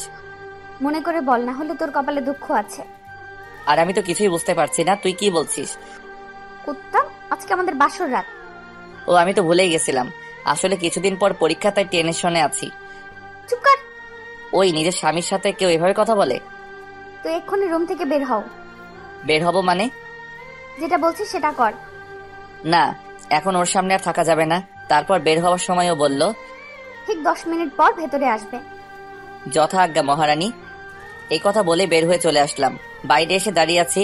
কিছুদিন পর পরীক্ষা, কোথায় পড়ালেখা তা না, বাসর করার কথা বলছে। হাতের ঘড়িটার দিকে তাকিয়ে দেখি 10 মিনিট হয়ে গেছে। তারপর আমি ভিতরে গেলাম। বিছানার দিকে তাকিয়ে দেখি কেউ একজন লাল শাড়ি পরে বিছানায় বসে আছে। সেটা আর কেউ নয়, তিশা। তারপর ও উঠে আমার দিকে এগিয়ে আসতে লাগলো। আমার কাছে এসে আমাকে সালাম করলো। তারপর আমি ওকে টেনে তুললাম। ও মাথা নিচু করে দাঁড়িয়ে আছে। আমি ওর থুতনিটা ধরে ওর মুখটা উপরের দিকে তুললাম। দেখলাম লজ্জামাখা দৃষ্টিতে আমার দিকে তাকিয়ে আছে। তারপর আমি ওকে শক্ত করে বুকের ভিতর জড়িয়ে ধরলাম। ও আমাকে জড়িয়ে ধরলো। তারপর বলতে লাগলো, এই আমাকে কোলে নাও। এখন কোলে উঠে কি করবে? যেটা বললাম সেটা করো না। না বাবা, আমি এই আটার বস্তা করে নিতে পারবো না। কি বললে? আমি আটার বস্তা? আচ্ছা ঠিক আছে, নিতে হবে না। এ কথা বলে ও গাল ফুলিয়ে অন্যদিকে তাকিয়ে আছে। বুঝতে পারলাম ও রাগ করেছে। তারপর আমি ওকে কোলে নিলাম। ওর মুখে হাসি ফুটে উঠেছে। এবার বলুন কি করতে হবে? আমাকে নিয়ে ছাদে চলো। যথা আজ্ঞা মহারানী। তারপর ওকে কোলে নিয়ে ছাদে আসলাম। এসে ওকে দোলনায় বসিয়ে দিলাম। আমি ওর কোলে মাথা রেখে শুয়ে পড়লাম। আজকে দেখো কি সুন্দর চাঁদ উঠেছে। কিন্তু আমি দেখবো না। কি বলো? এত সুন্দর চাঁদ আর তুমি দেখবে না? কারণ আমার পাশে তার থেকেও সুন্দর একটা চাঁদ আছে। ইস, তুমিও না, কি যে বলো। এভাবে কথা বলতে বলতে দুজন কিছুক্ষণ চন্দ্রবিলাস করলাম। তিশা বলল, চলো এবার রুমে যাই। ওকে মহারানী চলেন। তারপর ওকে আবার কোলে নিয়ে রুমে আসলাম। এসে ওকে বিছানায় বসিয়ে দিলাম। আজকে কিন্তু আমাকে অনেক আদর করতে হবে। আমি এখন কিছু করতে পারবো না। এ কথা বলে যেই চলে আসবো অমনি তিশা আমাকে এক টান দিয়ে ওর গায়ের উপর ফেলে দিল। তারপর ও যা চাইলো তাই হইল। শয়তান মাইয়া আমার ইজ্জত লুটে নিল। 5 বছর পর আজ আমি প্রতিষ্ঠিত। আমার গাড়ি আছে, বাড়ি আছে। আমি একজন ইঞ্জিনিয়ার। যদিও এসব কিছুর পিছনে সবচেয়ে বড় অবদান হলো তিশার। ওর সাপোর্ট না পেলে হয়তো আমি এত দূর আসতে পারতাম না। বাড়ির ছাদে দাঁড়িয়ে এসব কথা ভাবছি। হঠাৎই কারো হাতের ছোঁয়া পেলাম। আর কেউ নয়, আমার সহধর্মিনী তিশা। এই কি, তুমি এই সময় এখানে কি করছো? ভালো লাগছে না, তাই ছাদে আসলাম। কি বলছো? তোমার শরীর ঠিক আছে তো? ঠিক আছে। আচ্ছা, অবনী কোথায়? ও ঘুমাচ্ছে। এখন আপনাদের অবনীর পরিচয় দেই। অবনী হচ্ছে আমার আর তিশার মেয়ে। একেবারে দুষ্টু। সারাদিন শুধু আমার পিছনে পড়ে থাকে। বলতে গেলে ওদের দুজনকে নিয়ে আমার পৃথিবী। কি হলো, কিছু বলবে? বাবা ফোন করেছিল, আমাদের যেতে বললো। তোমরা গেলে যাও, আমি কোথাও যেতে পারবো না। না, তোমাকে যেতে হবেই। তুমি না গেলে আমরাও যাব না। ঠিক আছে, তাহলে যেও না। আমি যদি একবার অবনীকে কথাটা বলি তাহলে কি হবে বুঝতে পারছো? আমাকে বলতে হবে না, আমি সব শুনেছি। কথাটা আর কেউ নয়, আমার পিচ্চি পরিটা বলেছে। আমি ওকে কোলে নিয়ে বললাম, মামনি তুমি কি শুনেছ? আমি শুনেছি তুমি মায়ের সাথে ঝগড়া করেছিলে। আমরা তো এমনি কথা বলছিলাম। সত্যি বলছো তো? আমি কি আমার প্রিন্সেসের সাথে মিথ্যা কথা বলতে পারি? একদম না। বাবা মেয়ের মধ্যে তো দেখছি বেশ ভাব জমেছে। দেখেছো মামনি, তোমার এমন হিংসা হচ্ছে। হিংসটে কোথাকার। কি বললে? আমি হিংসুটে? দাঁড়াও দেখাচ্ছি। বাবা তুমি পালাও, না হলে মা তোমাকে আস্ত রাখবে না। মেয়ের কথা শুনে দৌড়াতে লাগলাম। তিশা আমাকে তাড়া করছে। আল্লাহ জানে আজকে আমাকে কত কিলোমিটার দৌড়াতে হবে। এইভাবে খুনসুটি নিয়ে আমাদের সংসার চলছে। দোয়া করবেন আমরা যাতে সবসময় এভাবে হাসি খুশি থাকি।